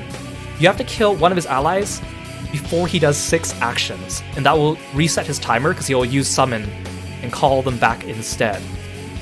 Not only that, he has the same amount of HP as Shiva, so he has 60,000 HP as a boss. At half health, he will use Media Rahan once, which will heal everyone to full. So in other words, he effectively has 90,000 HP and not 60,000 HP. The only way you can avoid this is at 50%, if you use the Avian Magatsui skill, you have a chance of skill sealing him, and he won't be able to use Media Rahan, and he won't attempt to use it again. Now, with Shiva, I was like, okay, I can beat one of his ads pretty easily. I was able to kill his ads, one ad in 1 turn. Easy. Demi-Fiend, his ads have like 20,000 HP. So you have to use AoE skills to try to kill them, but you have to be careful not to hit them if they reflect or repel your element. It's such a nightmare. I really don't know how I'm gonna do this. But Shiva is kind of out of commission. I think I have to start with using an Amrita Shower right away. I don't really want to use this on turn 1 though, but how did he skill seal 2 of my guys at once though? I have Abyssal Mask on everyone, so they should have the lowest chance of being afflicted by status ailments. Okay.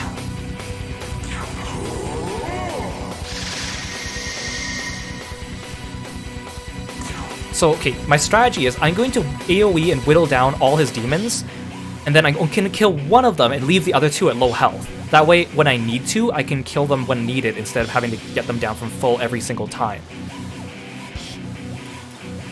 I wonder how much damage this does.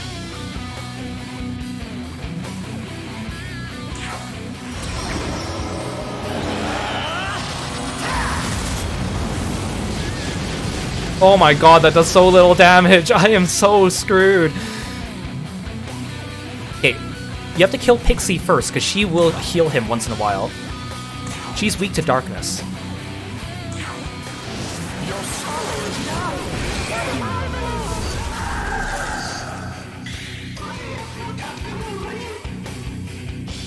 You're low on HP. I don't know if that means if I should heal you, or if you can survive 1 turn like this, Uriel. Pixie is weak to dark. She doesn't have any other weaknesses. Everyone's weak to... Okay, also, Demi-Fiend resists every element, which means you do half damage to him regardless of what element you use him on, unless it's piercing. That includes almighty attacks, I think. Okay, no one here... Wait. Cumhaill is weak to electric, but he nulls force. Grimmakala is weak to force, electric, and light, but repels physical. Okay, so I can safely AoE them with electricity.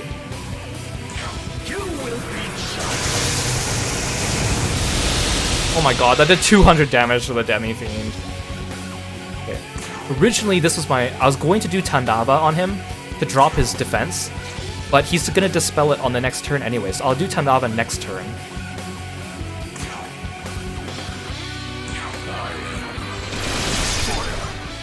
Oh my god, that does so little damage. Oh my god, you counter. This is gonna be so bad. Now, there are cheese strategies to fighting this, and I know of them, I've looked them up, but you need specific builds, and I don't really want to try the cheese strat. Oh, thank gosh, you dodged it. Okay, you guys are gonna have to help me keep count. So, Demi-Fiend did 1 attack so far. So I have 5 more attacks of his before he wipes me. Okay, those don't do too much damage. I don't have a healer, I just realized on the... I should have brought a healer on the first turn. Okay. I need to do this first. Okay, let's crit the heck out of him. Okay, this will be my big damage turn.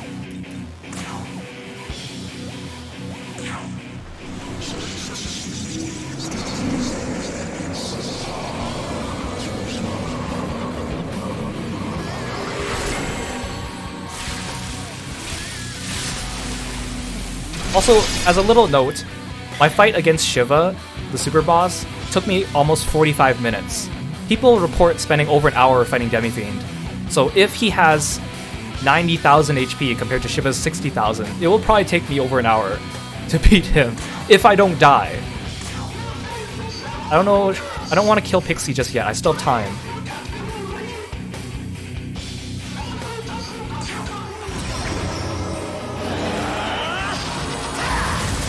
I'll show off the skill animations like once each. Oh, you dodged, you ass! Oh, Cumhaill dodged. That lost me press turns. Okay, I don't want to kill Pixie just yet, but I want to weaken her. You don't have any... Mephisto doesn't have any piercing attacks.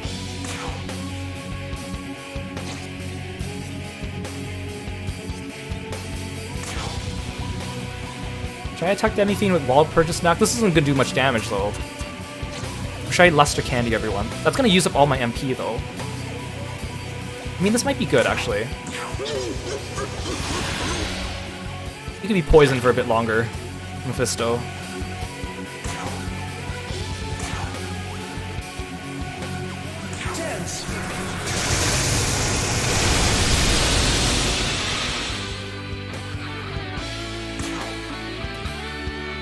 This isn't too bad just yet. Oh, I don't want to use this attack because it's gonna... I don't want to kill Pixie. Actually, okay, you know what I'll do is I'll play it safe. It's always better to play it safe because... what if I try talking on him? I'm just gonna... I have so many items. I'm gonna do... Slight... Actually, how much...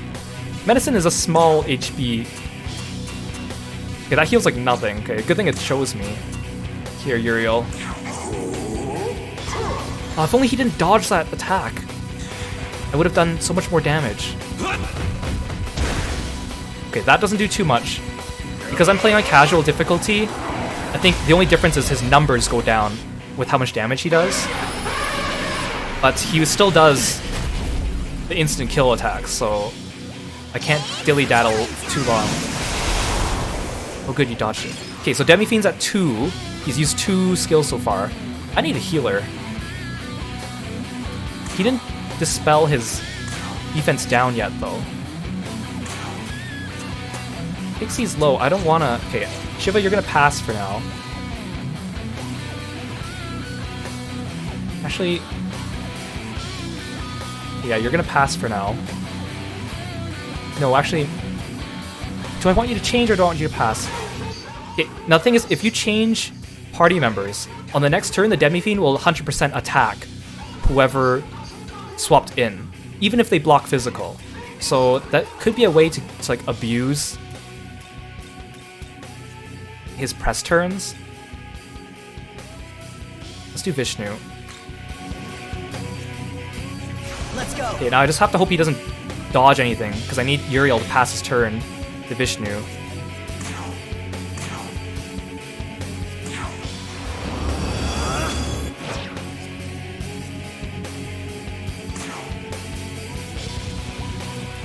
You should pass, actually.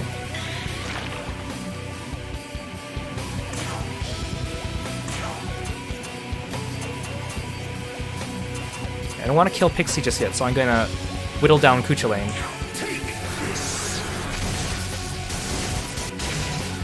Okay, that did a lot of damage. Okay, now Vishnu, you're gonna heal.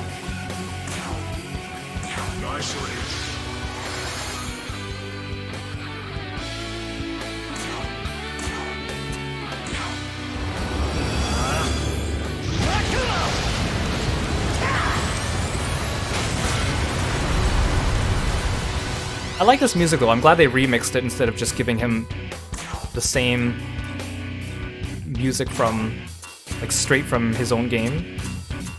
Should I start whittling down Grimmakala? Wait, this can do like nothing to Demi-Fiend because it doesn't pierce.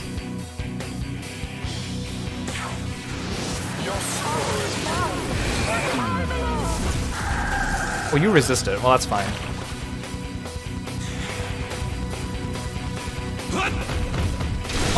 Oh, geez, you critted him. I thought you were gonna attack Vishnu. Maybe you were smart enough to realize he blocks physical. Oh my god, I'm blocking all the status effects. Oh no, that was bad. Oh, there he goes, yeah. Oh no, he's at 4 attacks now. Okay, I need to kill Pixie soon. I can't, because if he does 2 actions a turn, he's gonna enrage next turn.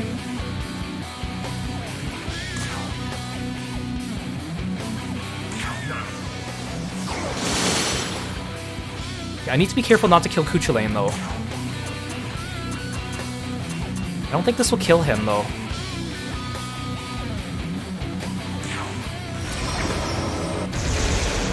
Okay, there you go. Pixie is right at death's door. I'll kill her this turn.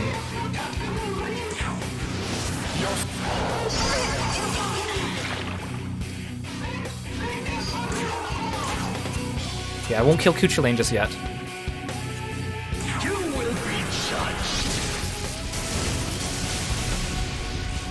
Okay, now the thing is, Demi-Fiend's gonna use his next turn to call back a new demon. He cycles through them in a certain order. So the next one should be Cerberus, who's weak to ice. Now, does him summoning a new ally count towards the 6 turn count, or does it not count? I don't want to take the risk though, so I think I'll still count it. Oh man, I'm so nervous. Okay, I'm not gonna heal. Actually, you know what? You can, since you don't have anything to do this turn, you can heal the poison off of Mephisto. I have 50 Amrita sodas. And then every chance I'm gonna smack you with a Murakumo. I need to be really careful when he gets to half, though. Okay, so this is 1.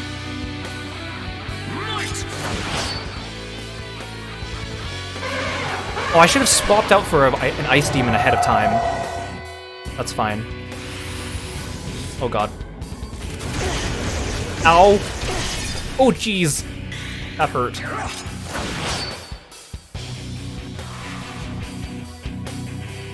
Okay. You... Actually, no, you need to Dekunda, because they are... Wait, no, you need to Dekaja. Oh no. I can't Dekaja. Oh no, because I debuffed them and then they buff themselves so they're back to 0. Okay. I was gonna dispel their buffs, but they don't have any buffs. I have debuffs though, so I'm not sure if I should dispel. Actually, no, I can heal first.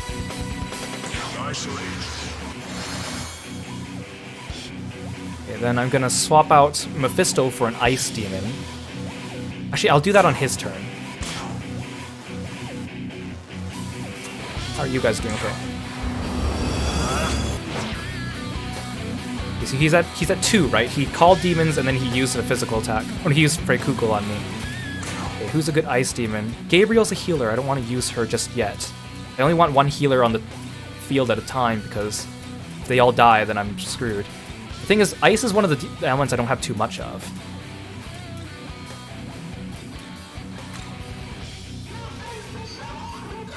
Okay, Cleopatra has ice, but I don't want to bring her out just yet. Beelzebub also has ice.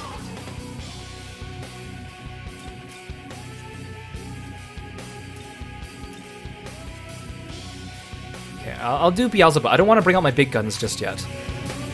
So Cleopatra's a really good supporter. I don't want her to die early.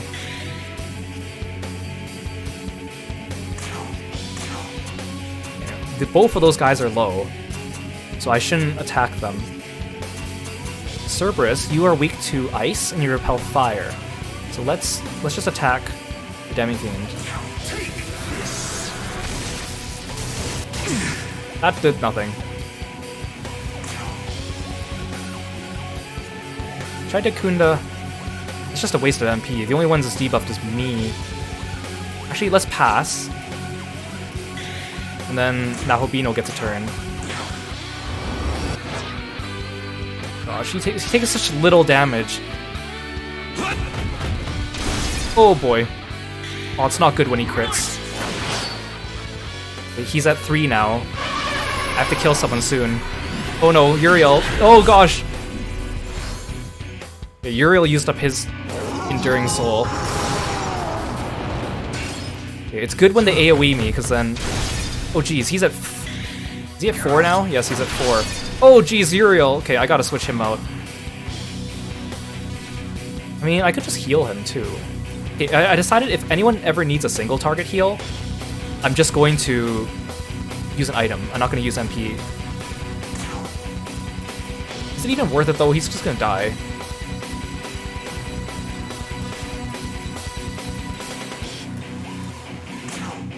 That does nothing.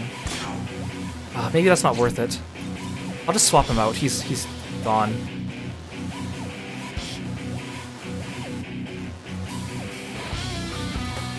Okay, if I pass, I can still get Uriel to use his Thunder, and then on Nahobino's turn, I'll swap him out.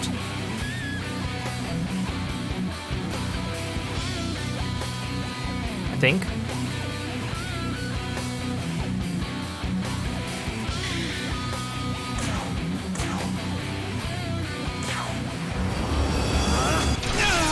Oh, nice crit.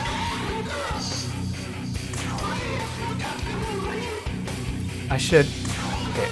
My rule is I'm only going to have one buff out at a time for debuff. So I'm not going to do all my buffs and debuffs at the same time. So now sounds like a time for debuff.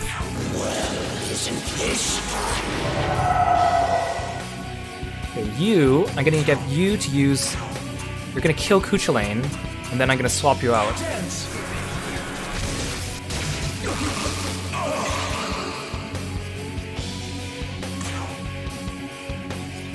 I shouldn't waste a heal now.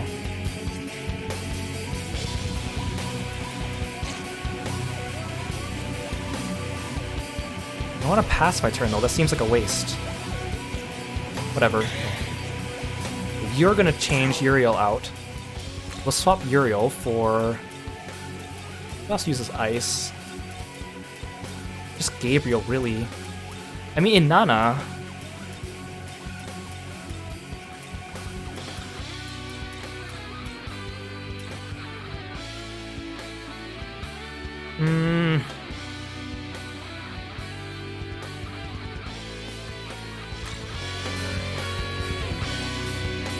Let's go.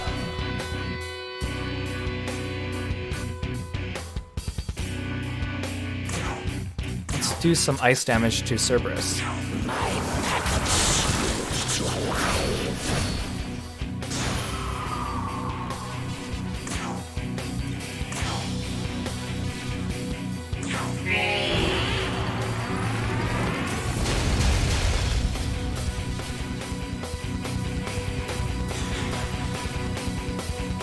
Okay, that's 1.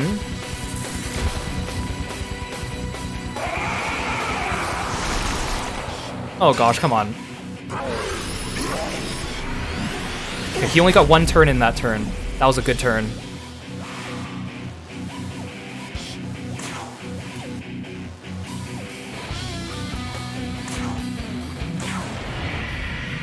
This is a good turn to go on the offensive.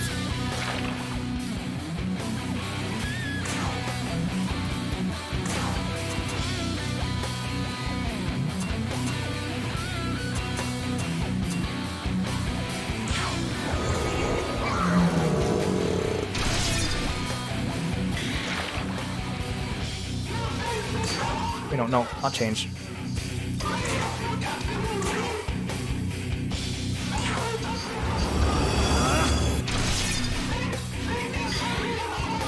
Okay, meanwhile, Thor is weak to wind.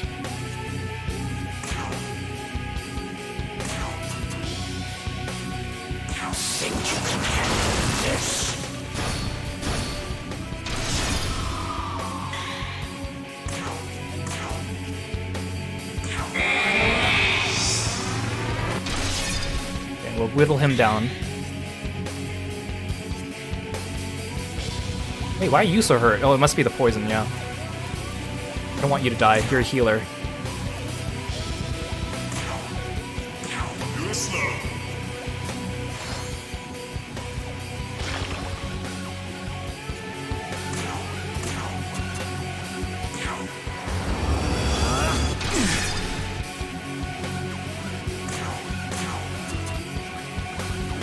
I hope this doesn't kill Cerberus. I don't think it will. Okay.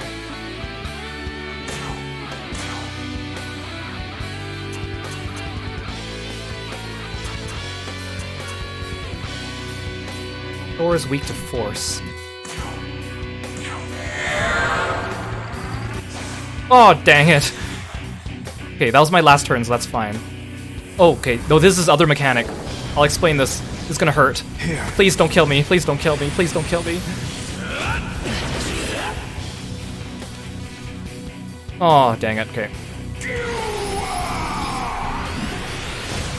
Okay, he's had 2 turns so far, yes? Since he's called allies. Oh, good, I missed.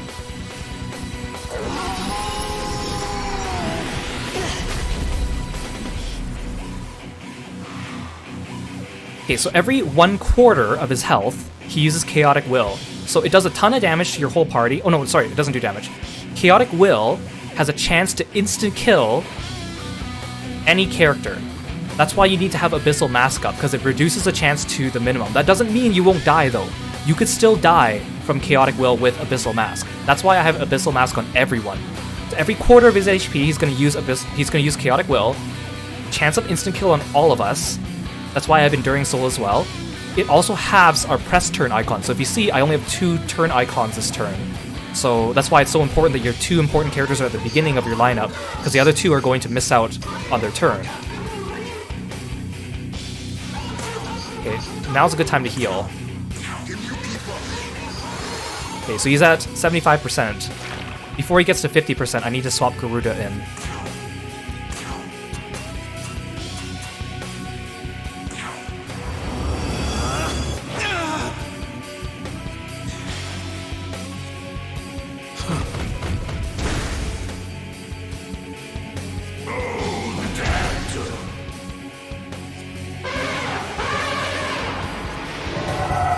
Oh, how dare you?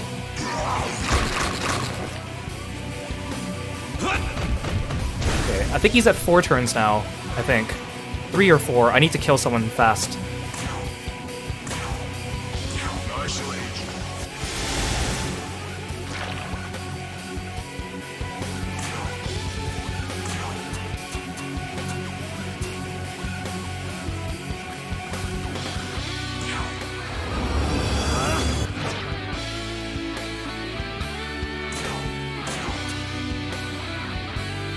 I don't think this is going to kill Cerberus, but if it does, that's fine. Okay. I should be able to kill Grimmakala.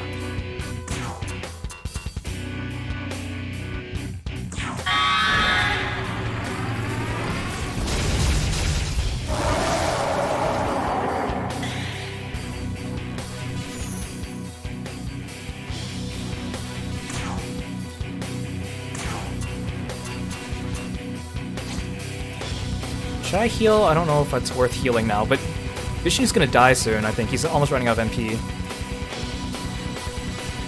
Let's heal, let's be safe.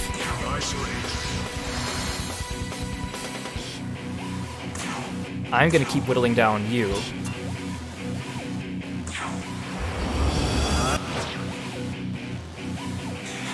I can't really tell where his HP bar is at halfway. His Jack Frost is weak to fire. Oh, stop debilitating me!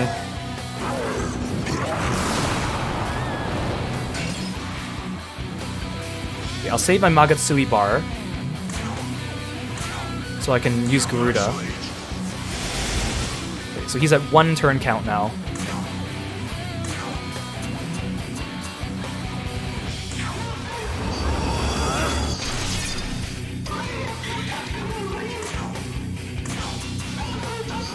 I want to lower Cerberus, but I don't want to accidentally kill him. But you're already debuffed, so there's no point in me debuffing you. Maybe I'll buff us.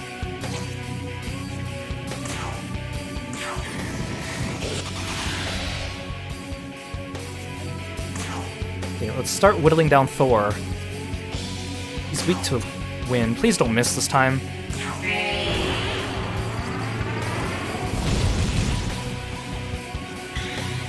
Jack Frost is weak to fire. Should I swap out Vishnu now?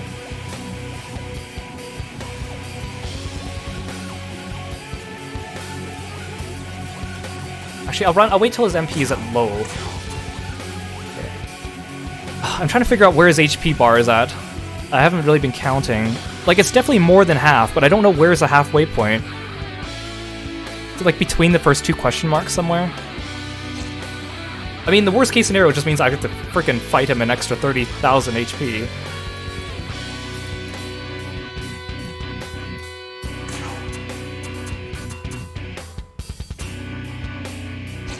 You know what? You're just gonna pass your turn.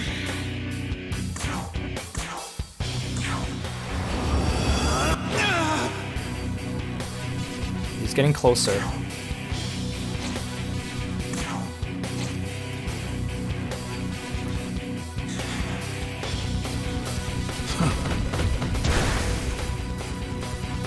What's he at? 3 or 4? I think I should kill someone soon. Oh, don't buff him.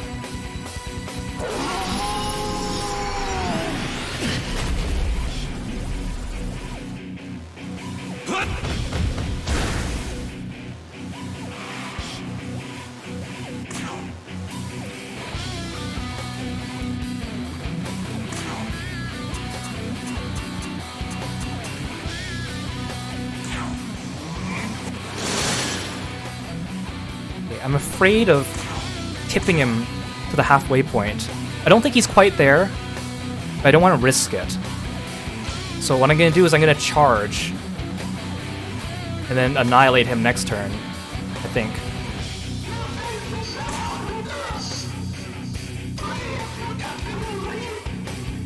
I hope this is the right decision.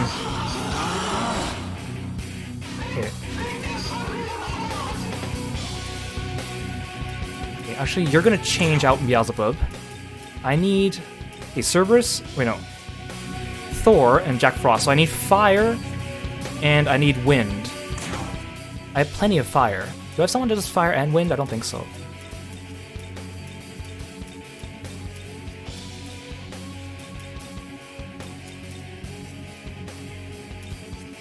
I have a lot of fire users, but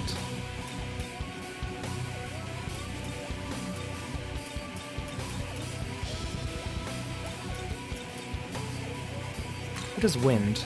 You do wind. Your turn. Go.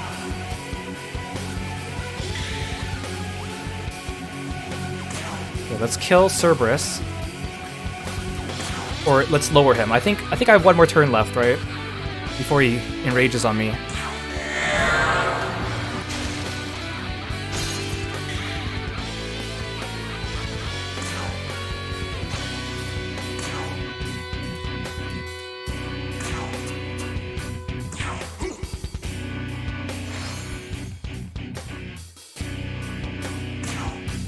I don't want to use up my crit turn.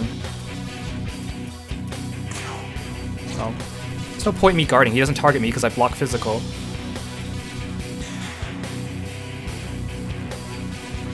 Okay, that's 1.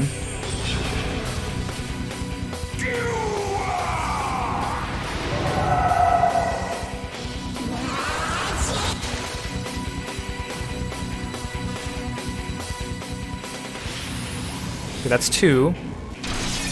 Oh, holy moly! He crit me!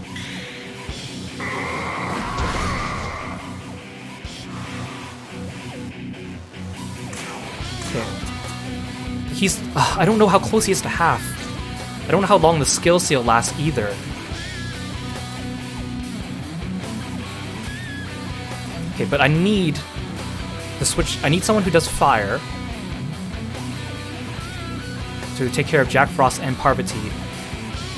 And I need Garuda out. Oh, I should have swapped for Garuda instead of Raphael. I'm so stupid. That would have saved me some time. Okay, you're gonna change.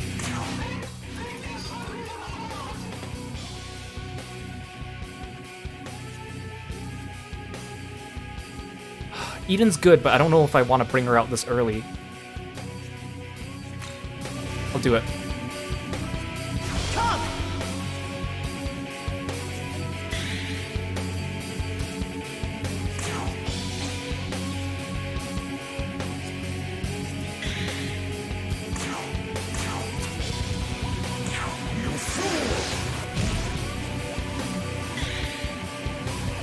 Let's take advantage of press turns.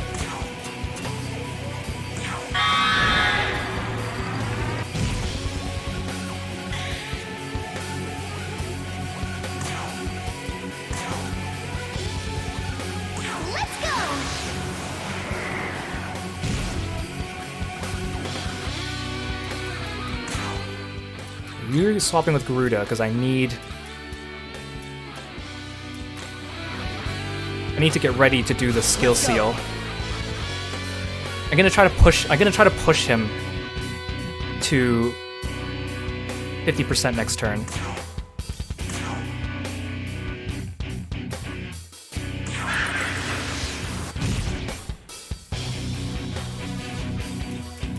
I need someone who can do damage to him. So someone who does Almighty or Piercing. Zeus might be a good choice actually, but let's do Metatron first. Your turn. Go! Okay, what's a skill count out? 2? 3?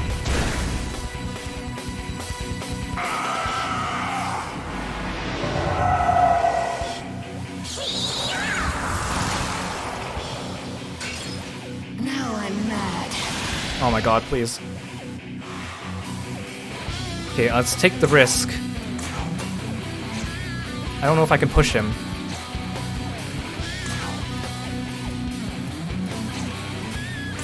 So first, we're gonna do Golden Apple, which is gonna buff us. Because he's buffed too.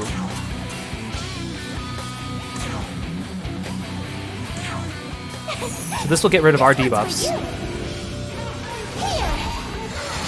I used up so much MP. Okay, we're gonna do a Cursed Poison on him.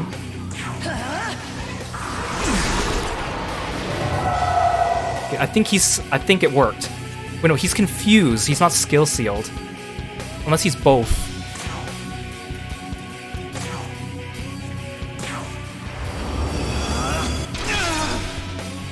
Okay, that did a lot of damage. Let's just beef it up.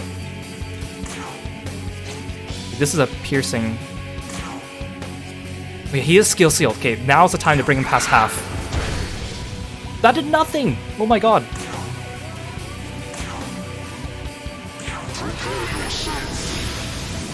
Wait, no, I needed to... Oh, I was gonna Dekunda him. I forgot to Dekunda him. Okay, that's okay. All they did was brought their stats back down to 0, okay. Okay, I'm gonna pass so that Nahobino can Mirakuma him. He better be at half health now. Crit him, please, crit him. Oh, come on. Come on, please be half health. Yes, please, please, please, please.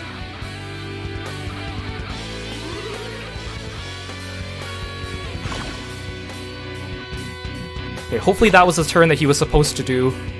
Meteor-Rahan. Okay, that was like 4 skills though, right? I think it's time to kill Thor.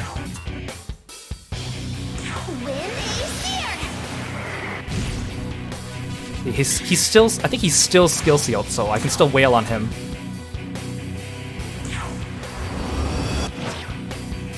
Just gotta bring him past half. As long as he doesn't recover from this turn.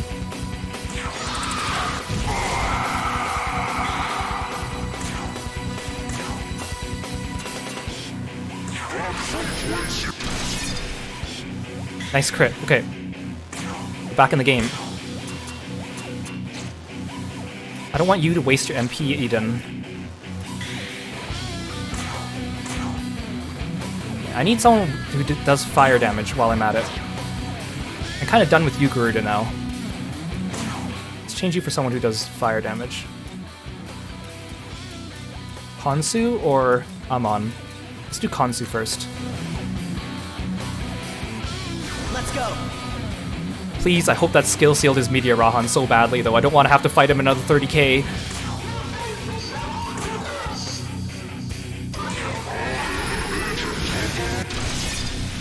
This is doing pretty good damage to him. I'm slowly whittling him down.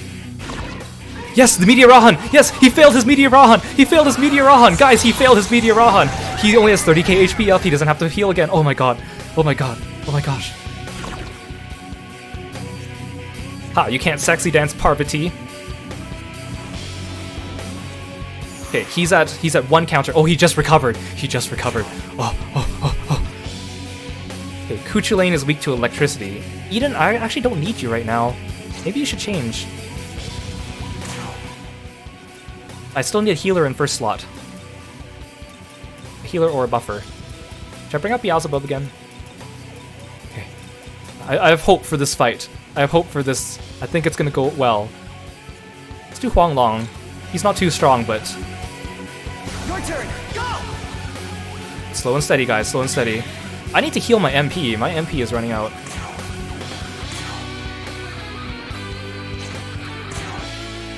He's got all fresh demons, so we gotta...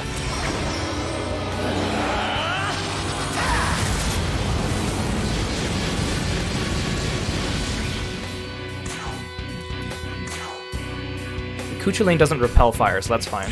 Take this.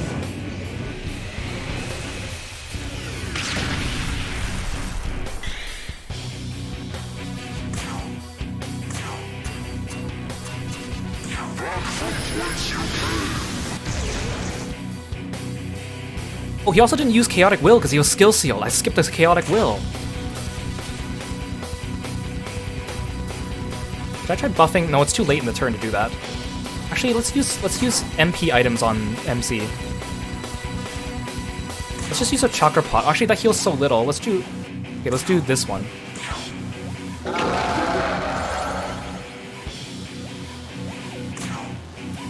Just keep whittling him down. Actually, should I? Let's do this.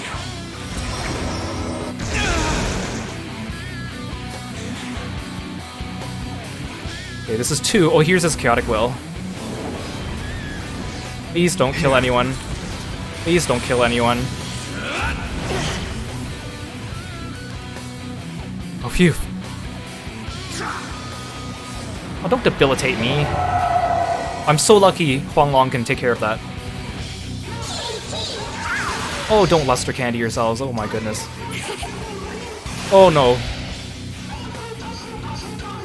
Wait, you're doing a double Chaotic Will? Okay, this is fine. Oh, he's at 3 now. He's at turn count 3. I have to kill something fast. Does that half my turn count again? Okay, it only halves to 2. Hey, that's ideal! Because I only have 1 turn where my turn count is half to 2. And thank god he didn't half me to 2 and then half me to 1. Okay, we got this. Okay, Luster Candy this off of us. Okay, he is buffed though. I need to unbuff him. If I skip my turn though, Khonsu won't be able to do anything. I mean, if I skip my turn, Khonsu won't be able to do anything about the debuffs. Okay, let's pass. This next turn's gonna be spicy. Also, I'm afraid he's at turn count 4 or 5 now. Okay, maybe I should just concentrate on one of these two. Now let's just do both.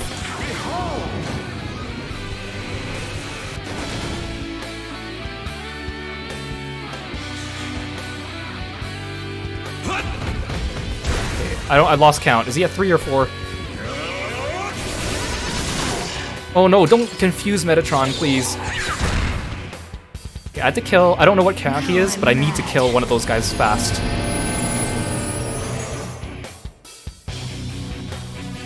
You need to recover Metatron, because I need him.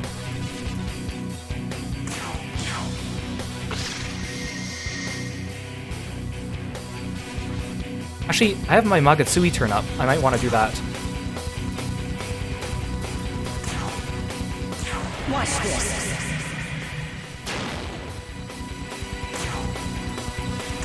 I feel like I should kill Parvati first.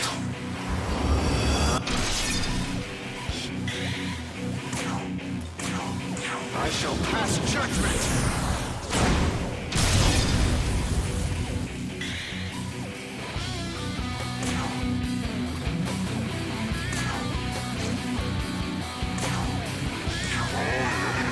I'm so glad I brought people that use Dakaja and Dakunda. I was thinking of replacing them because I was like, oh, I don't need Dakaja and Dakunda, but yeah, I freaking need Dakaja and Dakunda.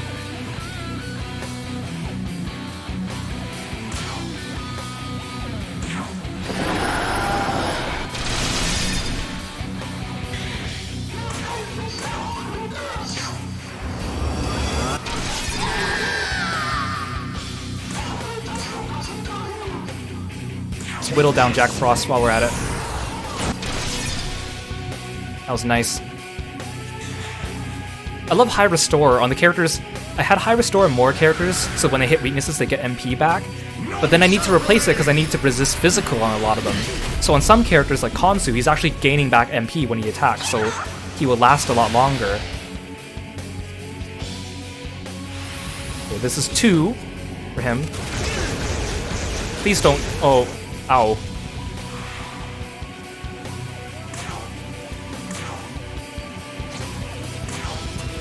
You just buffed them all again.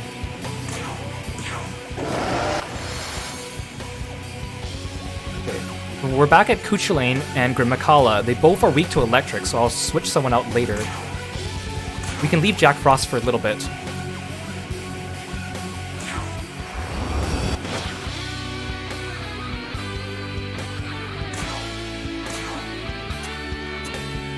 I don't know if this is gonna kill him. I don't want to accidentally kill Jack Frost.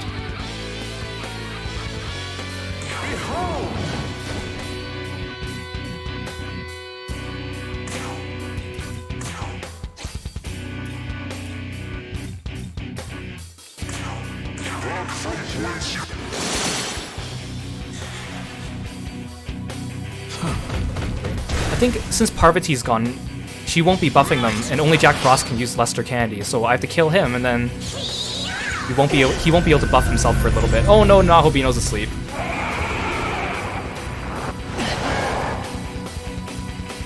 Okay, that woke Nahobino up. Okay, he's at 3 now.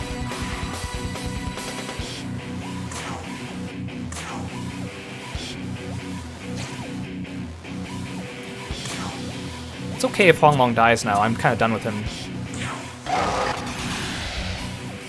So I can just spend all his MP.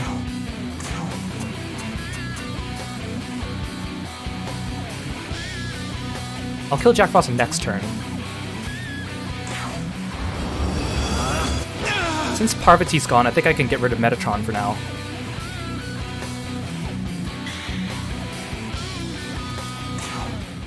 I need electric again. Maybe it's time for Zeus to shine. Who else knows electric? I have a lot of electric, actually. Let's use Ball. He knows fire, too, so I can actually double up on Jack Frost.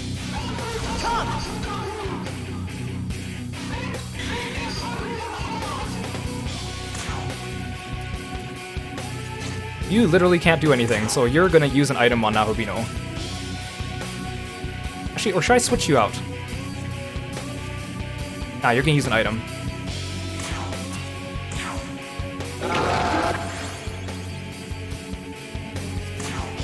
We'll annihilate Jack Frost next turn.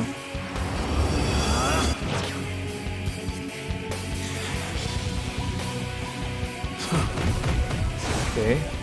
What's that? 3? 4? I think he's at 4.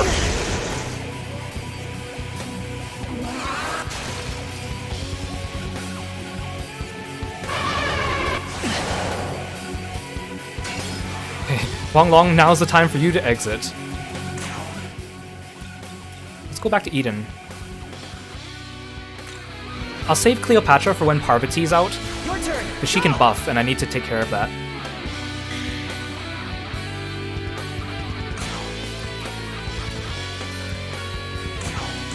You ready?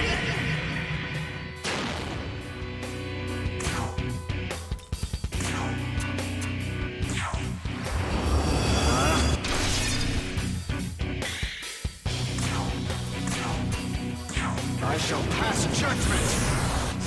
Oh, come on, seriously? Seriously, of all the turns for you to dodge? Take that, Jack Frost, that's what you get. That's what you get. That's what you get. Okay, you're weak to force as well. You're immune to force. Wind is here. What? Are you serious? Why are they all dodging? Okay, he's at 1 now. Pixie's back.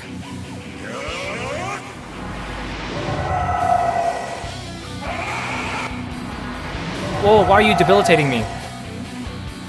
Okay, he's at 2. Oh, that really hurts. Jeez.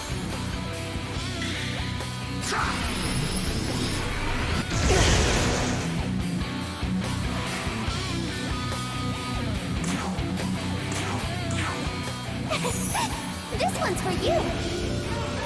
Here.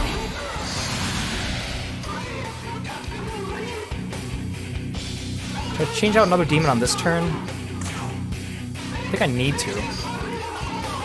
Okay, I need lightning. Okay, actually, Zeus, do you know AoE lightning? You only know single target, right? Who knows AoE lightning?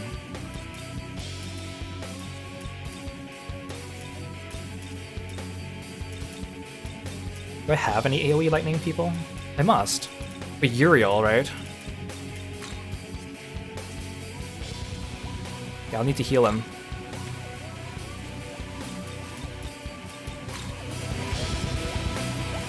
Let's go.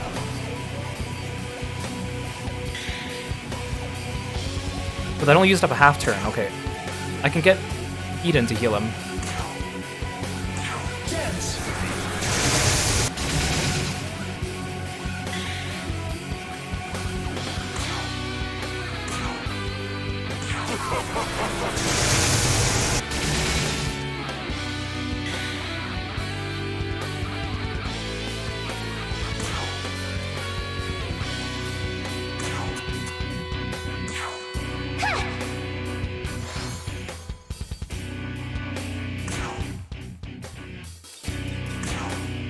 Actually, I need to switch someone out for Darkness to hit Pixie.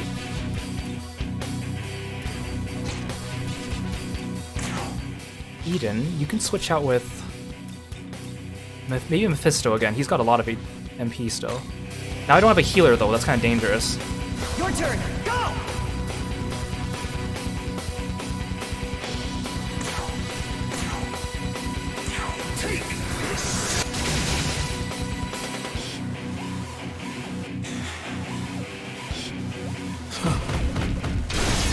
Oh, jeez. Wait, what's he at now? 3 or 4? Yes, dodge.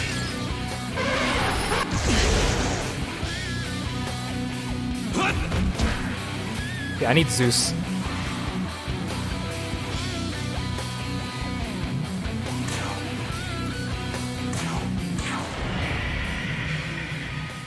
Oh wait, Zeus isn't going to be critting, that's fine.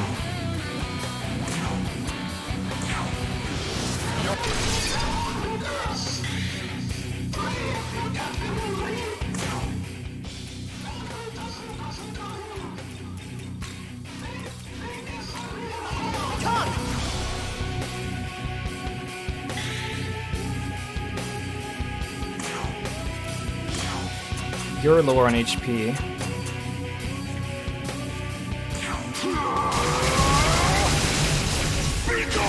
That attack is so cool. Oh wow, that did so much damage.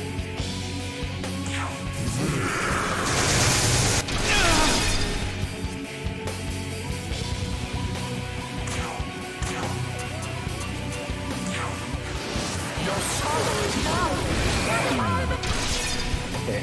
They're all pretty low now, so I think I can take a few turns attacking him. I'll kill Cumhaill though.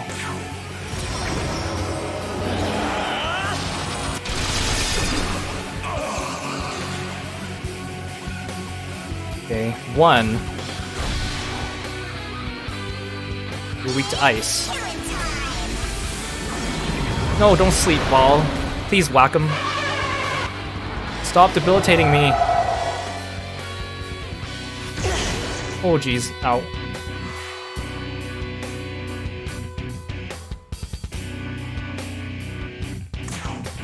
I don't want to kill Pixie just yet. Oh, I can Luster Candy. Good, I don't need a Dekunda now. Oh, I'm still low though. Okay, we gotta swap out Ball for a healer. Let's bring back Eden. Her golden apple's gonna undo the effects of debilitate. Your turn. Go. Then she's gonna be out of MP.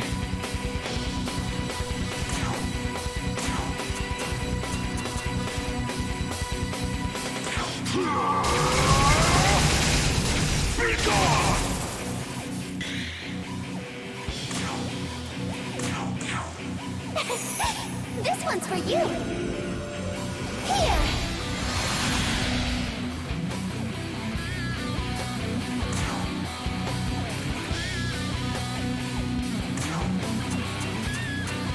Might as well do Stagnant Air on them, I guess.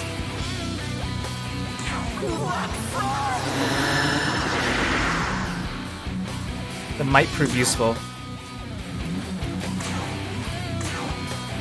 Okay, we can finally go back to hitting Demi-Fiend.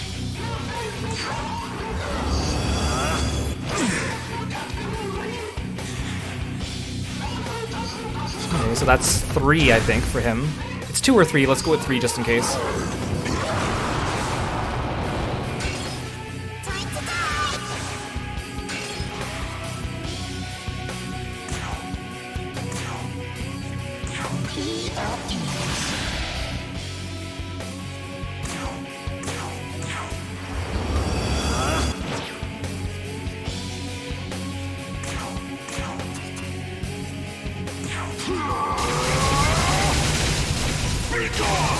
Oh no, I didn't mean to kill you so early. Well, that's fine, I guess. You need to switch out. He's going to summon... Wait, he just brought out Cerberus. This next one is Thor. I need someone who can do wind. Maybe back to Garuda. Oh, she's so cute. Let's go. A little wave she did. Okay.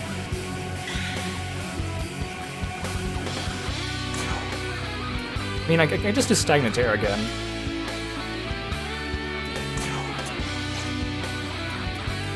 Actually, I should swap you out. Actually, no, I need your darkness.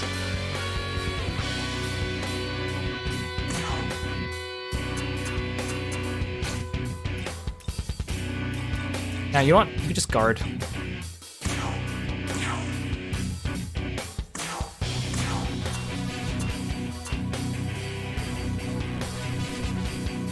Actually, no, let's do this. Zeus is no longer needed. I need someone who does ice, which again, I don't have very many of. Let's do Gabriel. We'll need a healer on the field.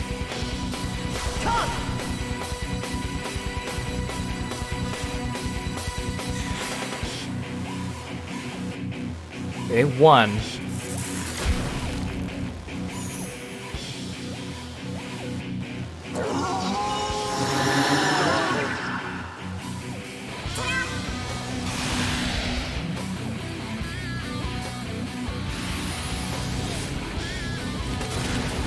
Ow. Oh, you! Never mind. No ow. No ow. Okay, he's at 2 now.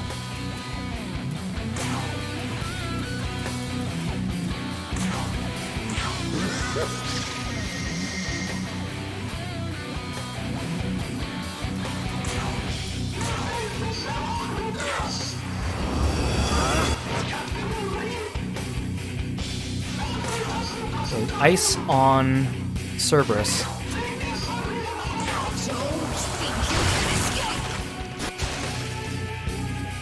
And then wind on Thor. The nice thing about hitting all these weaknesses is I get the extra turns. Mephisto still can't make use of it though. He's just waiting to kill Pixie. That's all he is here for.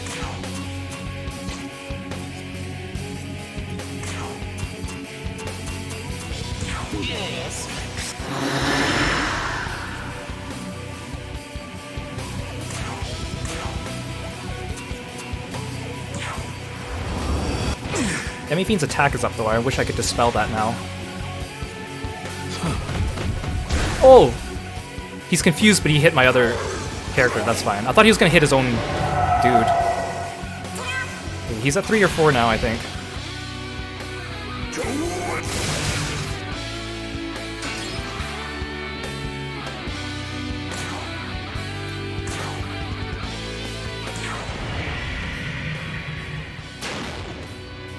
Yeah, I'll kill Pixie on the next turn. Wait, no, I'm out of MP on Mephisto, so...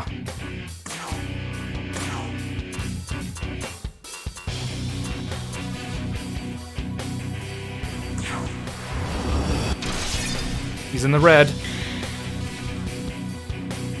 Actually, this might be bad. Pixie could heal him. Let's...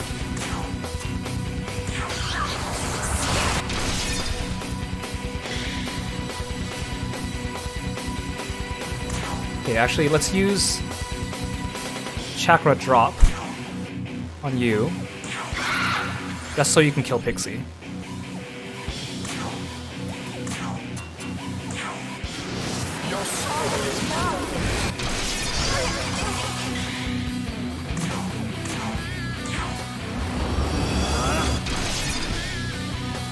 It's probably gonna use Chaotic Will next turn.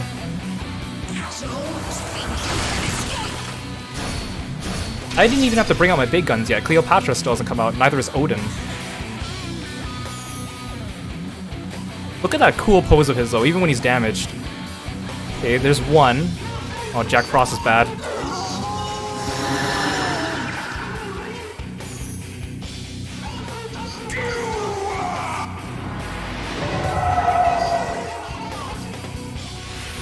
I hate it when he uses Freykugel. It hurts so much, oh my gosh. That's 2 for him.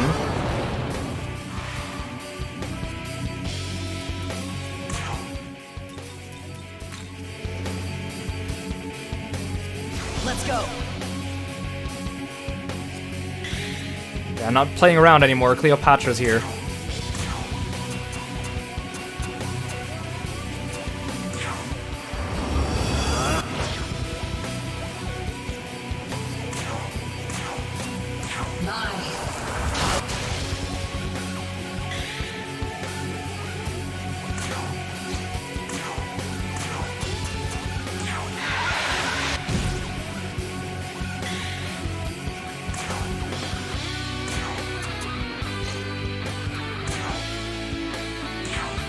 Let's use her sexy dance. To watch and gaze upon my beauty.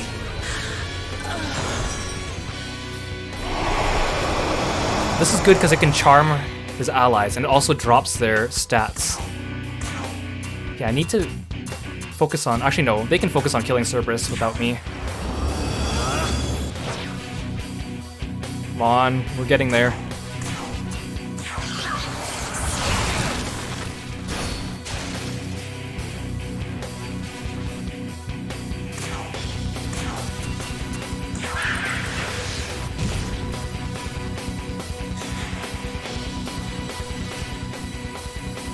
Okay, Chaotic Will.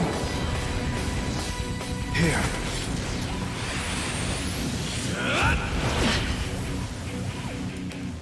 Okay, no one died. We good. Ha! You attack Cleopatra and she blocks physical. Stop debuffing me.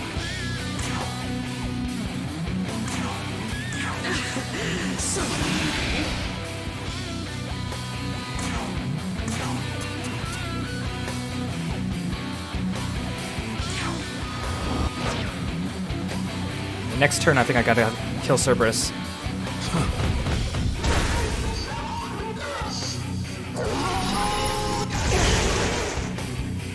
It's okay if Garuda dies.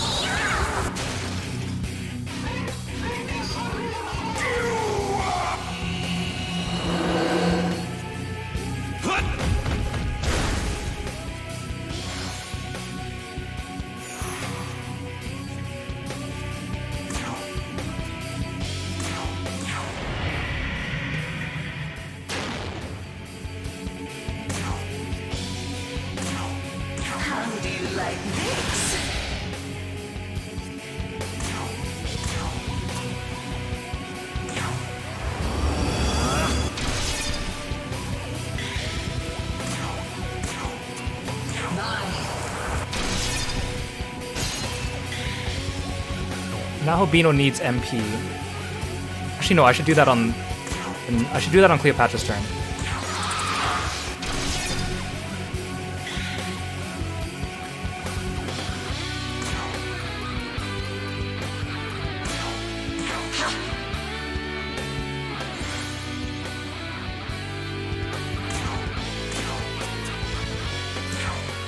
We're getting there. We're getting there. We're gonna play it safe. I still have a lot of demons in reserve I haven't used, like some of my powerful ones like Odin and Finn, so I think I'll be good. Okay, I need a fire demon now. Khonsu again. Your turn. Go! He's gonna bring up Parvati, so it's perfect. Okay, 1.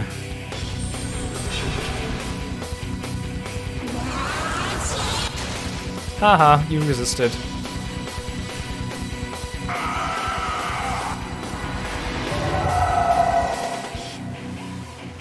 Stop free-kugling me, I hate that.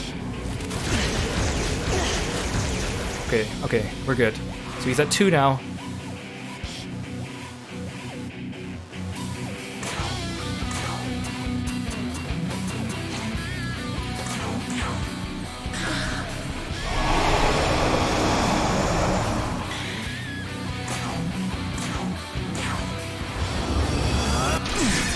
He's almost there.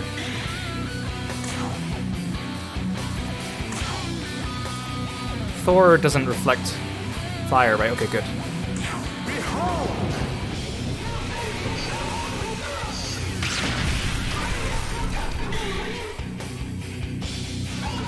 You need to heal Nahobino. That's a good one. Should I heal more? Nah, that's fine.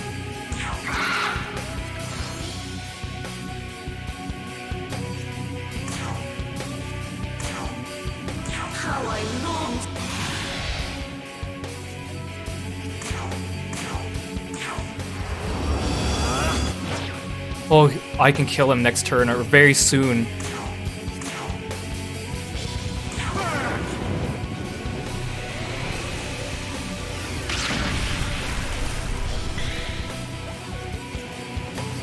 Garuda's kind of used. Oh no, never mind. Thor is still weak. Thor is still here.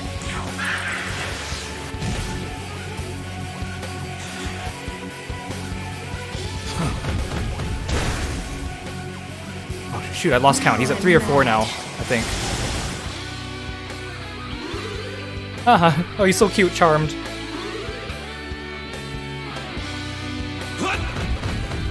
Okay, I should kill someone soon, just to be safe. Just keep frolicking them. Doesn't even cost that much MP compared to Lester Candy and that. Is this gonna kill him? Come on, come on, come on, come on, big money. Come on. Oh, come on. Don't tell me Khonsu's gonna finish him off with Miragi Berry, and I don't think so. I shall pass judgment. Oh! You did it, Khonsu! Oh my gosh. Man, I am so tense right now. I got 214,500 Maka from that fight. My only casualty was I think Uriel, right? I think I might have one more if I scroll down, but it doesn't let me. Oh, never mind. Yeah, Uriel was the only one. I didn't even have to bring out Demeter. Or Odin, or Finn. Dang. Ooh. I think that definitely took over an hour, right? Turn of the True Demon. Now I am the True Demon. You obtained 666,666 Maka. Nice. And no one gets any XP because they're all full. Wow, you're pretty good. Didn't think you'd actually beat him. Okay, here. This is for you. Menorah of Sovereignty.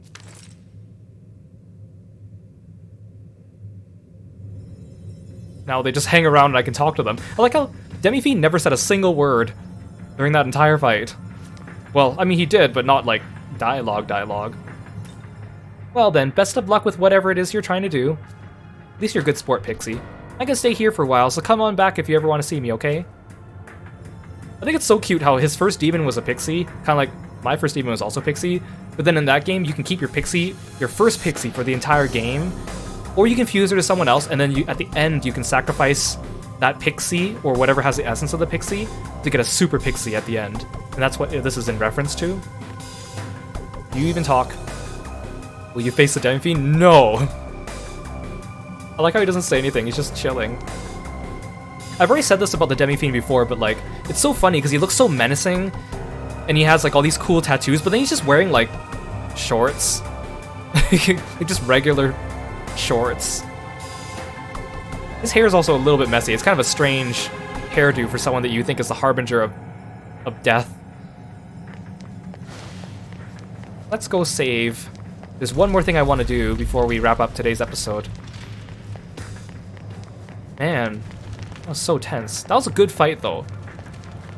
I think because I was doing it on casual difficulty, because their numbers weren't as high, on hard, it is, well, definitely, I don't think I'd be able to do it with this party. I'd have to do a lot more planning, and I need a lot more people that can reflect or absorb physical.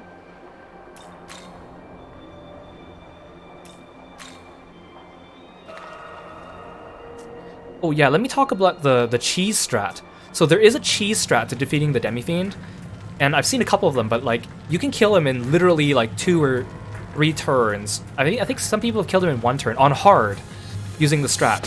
What you do, I think also because if you play on casual mode, your numbers are smaller, like the damage numbers you do are like soft capped, compared to normal and hard, where there's actually a higher cap.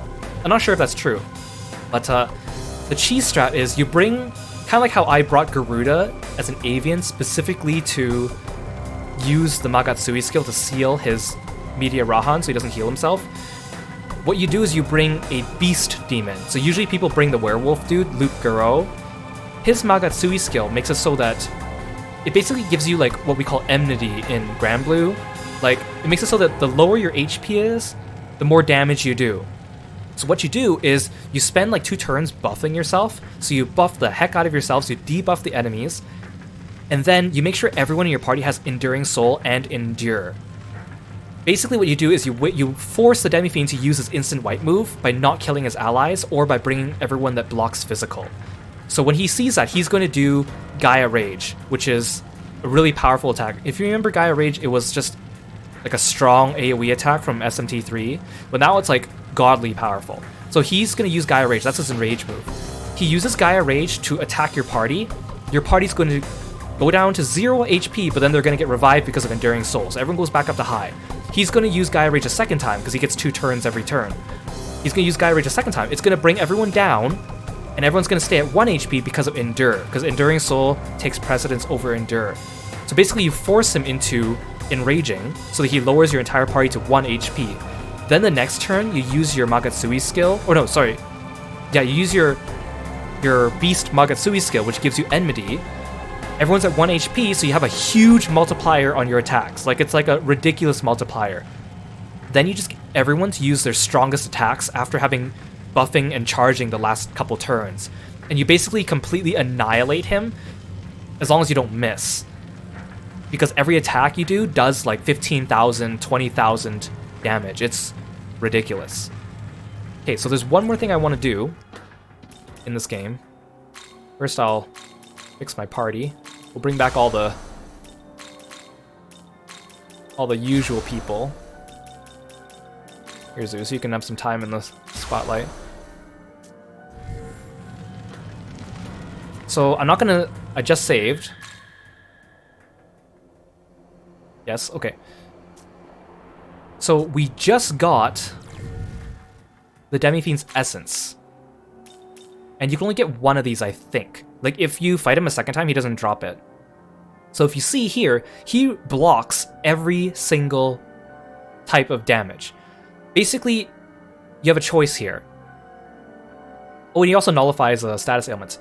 You could fuse this essence onto your Nahobino to teach them his affinities, which would make your Nahobino essentially invincible. You block everything except for Almighty. Or you could use his essence to learn his skills. So he has Freykugel, Gaia Rage, Javelin Rain, Deadly Fury, and Chaotic Will.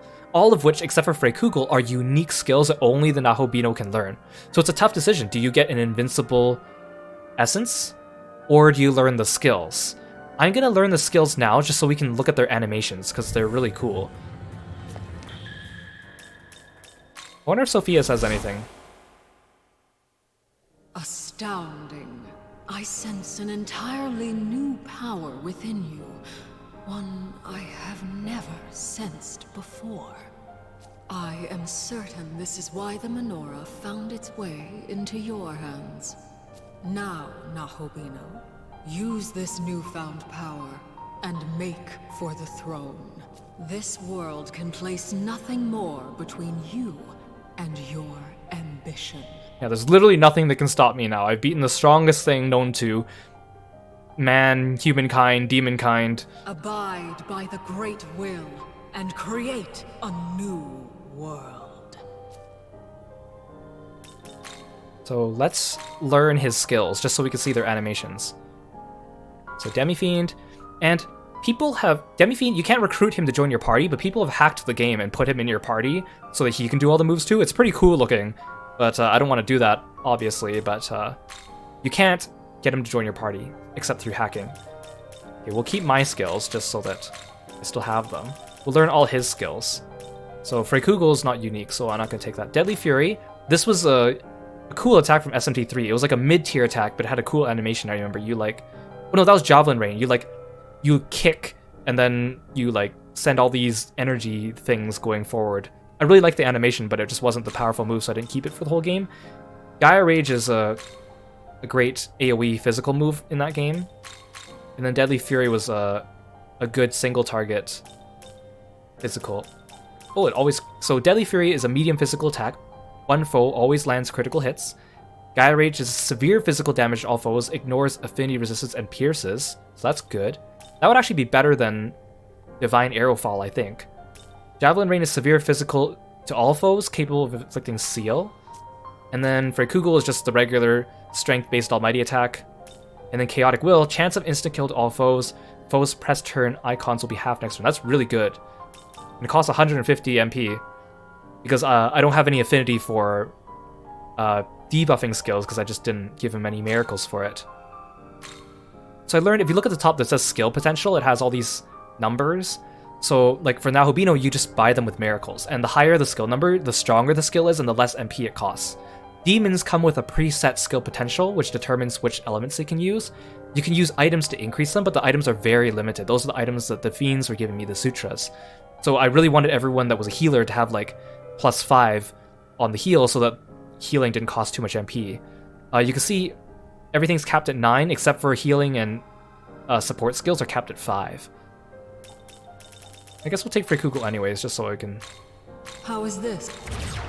Let's go beat up some random enemies. Return. Just so we can see the animations. I'm not going to save after this so that I don't waste his essence. This is usually where I went to go farm stuff.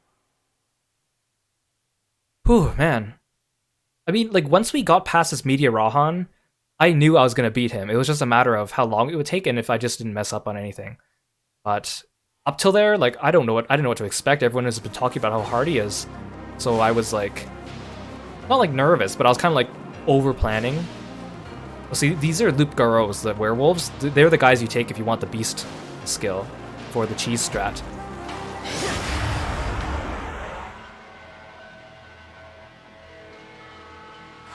Okay, so let's try out some of these skills. Let's try Deadly Fury first. This one foe.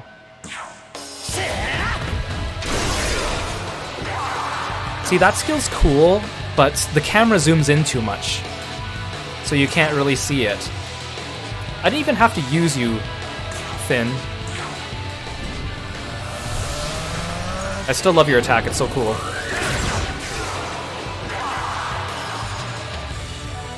Odin was like a mainstay of my party for the game since I got him. Let's just use Deadly Fury one more time.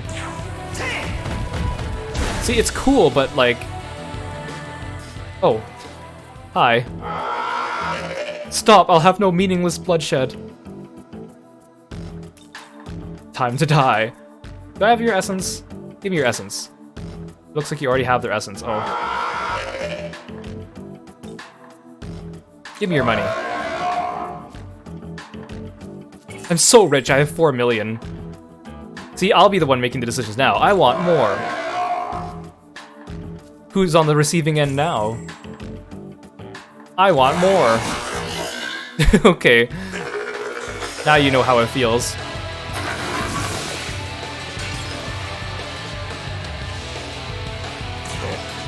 Let's use Javelin Rain.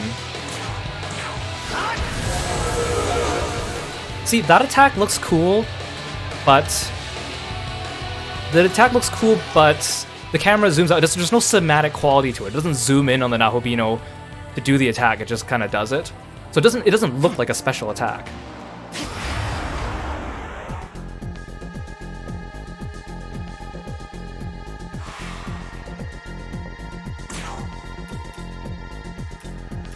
Let's just look at it again. See, it's cool, but it doesn't really show anything. Here, Odin, you can finish him off. There's no escape.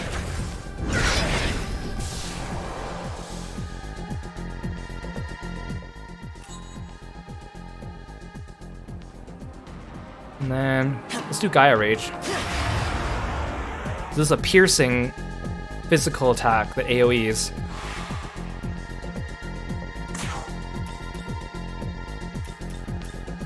Wait, I do Chaotic Will as well.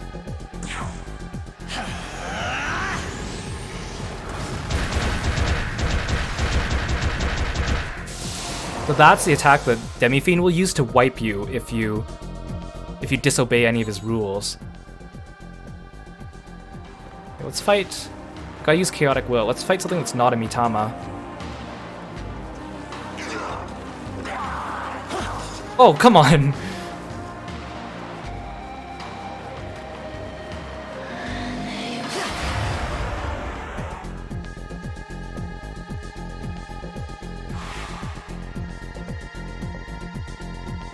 Hey JJ, thanks for the raid, welcome guys! Go check out JJ's channel, he's super awesome.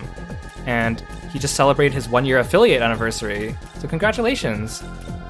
Unfortunately, you guys just missed the intense part. We just beat the toughest boss in the game, and one of the toughest bosses in JRPG history. And the fight took me an hour, almost an hour and a half, right? It was really spicy too, but now we're trying out the new moves that we learned from beating the boss. Okay, let's try Chaotic Will out. Look, I'm doing the Demi-Fiend pose.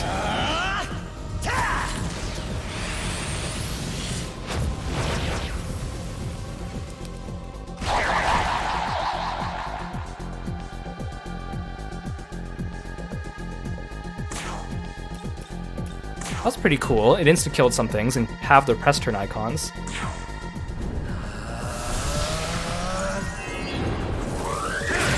How's Shin Megami Tensei V? I'm really liking it. We're done the game now. We just finished the toughest DLC optional boss. I think overall, the gameplay is really fun. I like the strategy both behind team building and skill building, and for the tough fights, the strategy that you actually use to like fight everything for the tough fights. It's really satisfying. It's almost like, I compare it kind of like Pokemon, but without... I think the grinding in this game is actually easier than it is in Pokemon because there's less RNG.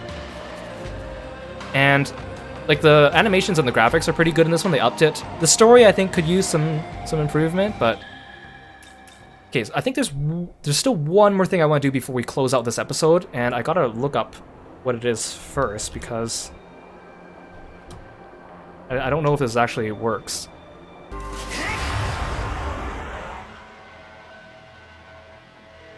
Okay, hopefully this works. Okay, we need to kill everything except for him. I can't believe how long it took us to find him. Is there literally only one of him in the entire, like, map?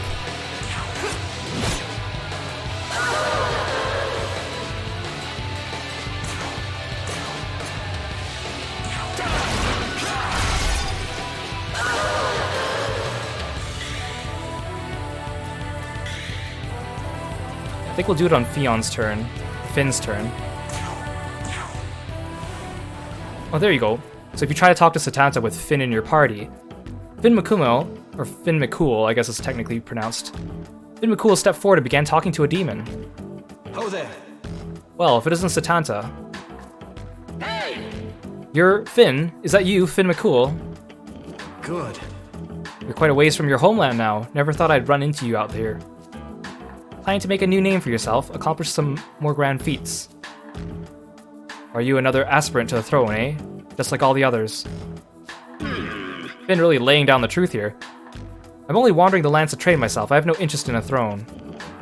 If I expect to see anyone atop a king's throne, it might be you. Alright. Please, I am certainly no king. Quite the contrary, I was looking for a liege to serve myself. True, a knight needs his king, and I admit that does suit you better. So, did you find a worthy liege to serve? That's me. Yes, I did. Yes! You speak of that blue-haired demon, yes? I knew he was no ordinary demon, but is he truly strong enough to be a king? Power alone does not a king make. It is what a man does with power that marks him as a king. And how do you imagine he'll wield his power? Alright. I'll find out soon enough. Oh, look at that sassy pose. How about you? Would you like to join us? Yes, please. Tempting, but I must decline. I have a long way to go before I enter anyone's service. First, I must temper my skills against the fiends and foes that roam this netherworld. Good.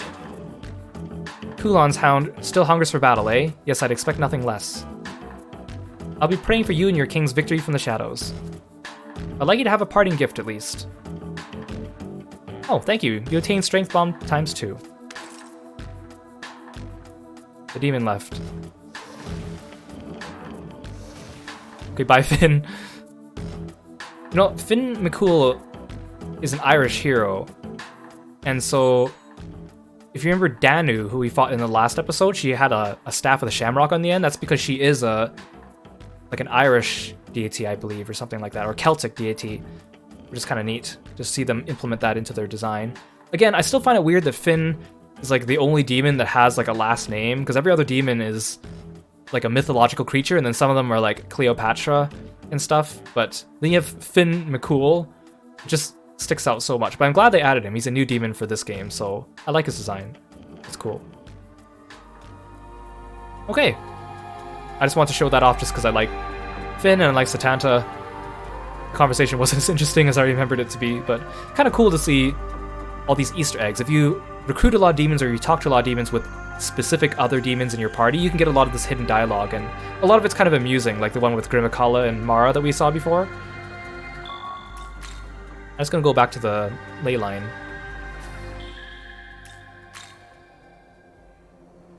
Let's go back to the Hall of Chaos just for ambience sake, since this is a new location we unlocked today.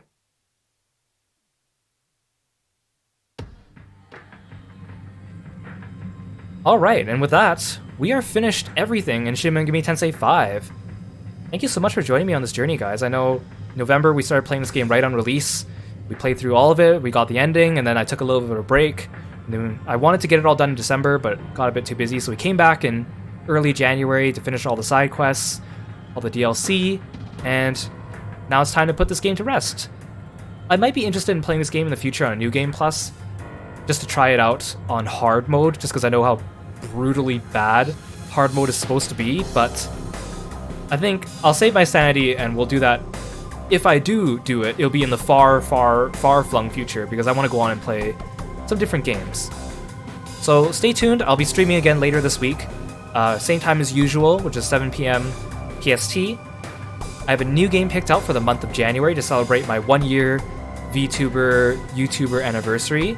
If you haven't seen already on my YouTube channel, I posted a special video on January 1st to celebrate my 1-year anniversary and thank some people and talk about my journey, so check that out if you haven't checked out my YouTube. Let's see if anyone is online so we can raid them. Let's just have a quick look at Twitch and see. And if not, then I think we'll just have to leave it there then. I hope you guys enjoyed this series too. For those of you that might be interested in the game, check it out to play yourself. I think the experience is very different playing it for yourself. Even having seen someone else do it, just doing the strategy and stuff and the customization is really, really fun. Okay, so no one I know is streaming right now, so I guess that will be it for today. Thank you so much for joining me, guys. Keep your eyes out on YouTube. I posted some videos also of me fighting the other super boss, Shiva, and some of the other side quests that I didn't do on stream, so if you're interested in seeing that. Otherwise, I will see you later this week. Keep your eye on social media for the next streams. Thanks so much, guys. Have a great evening. See ya.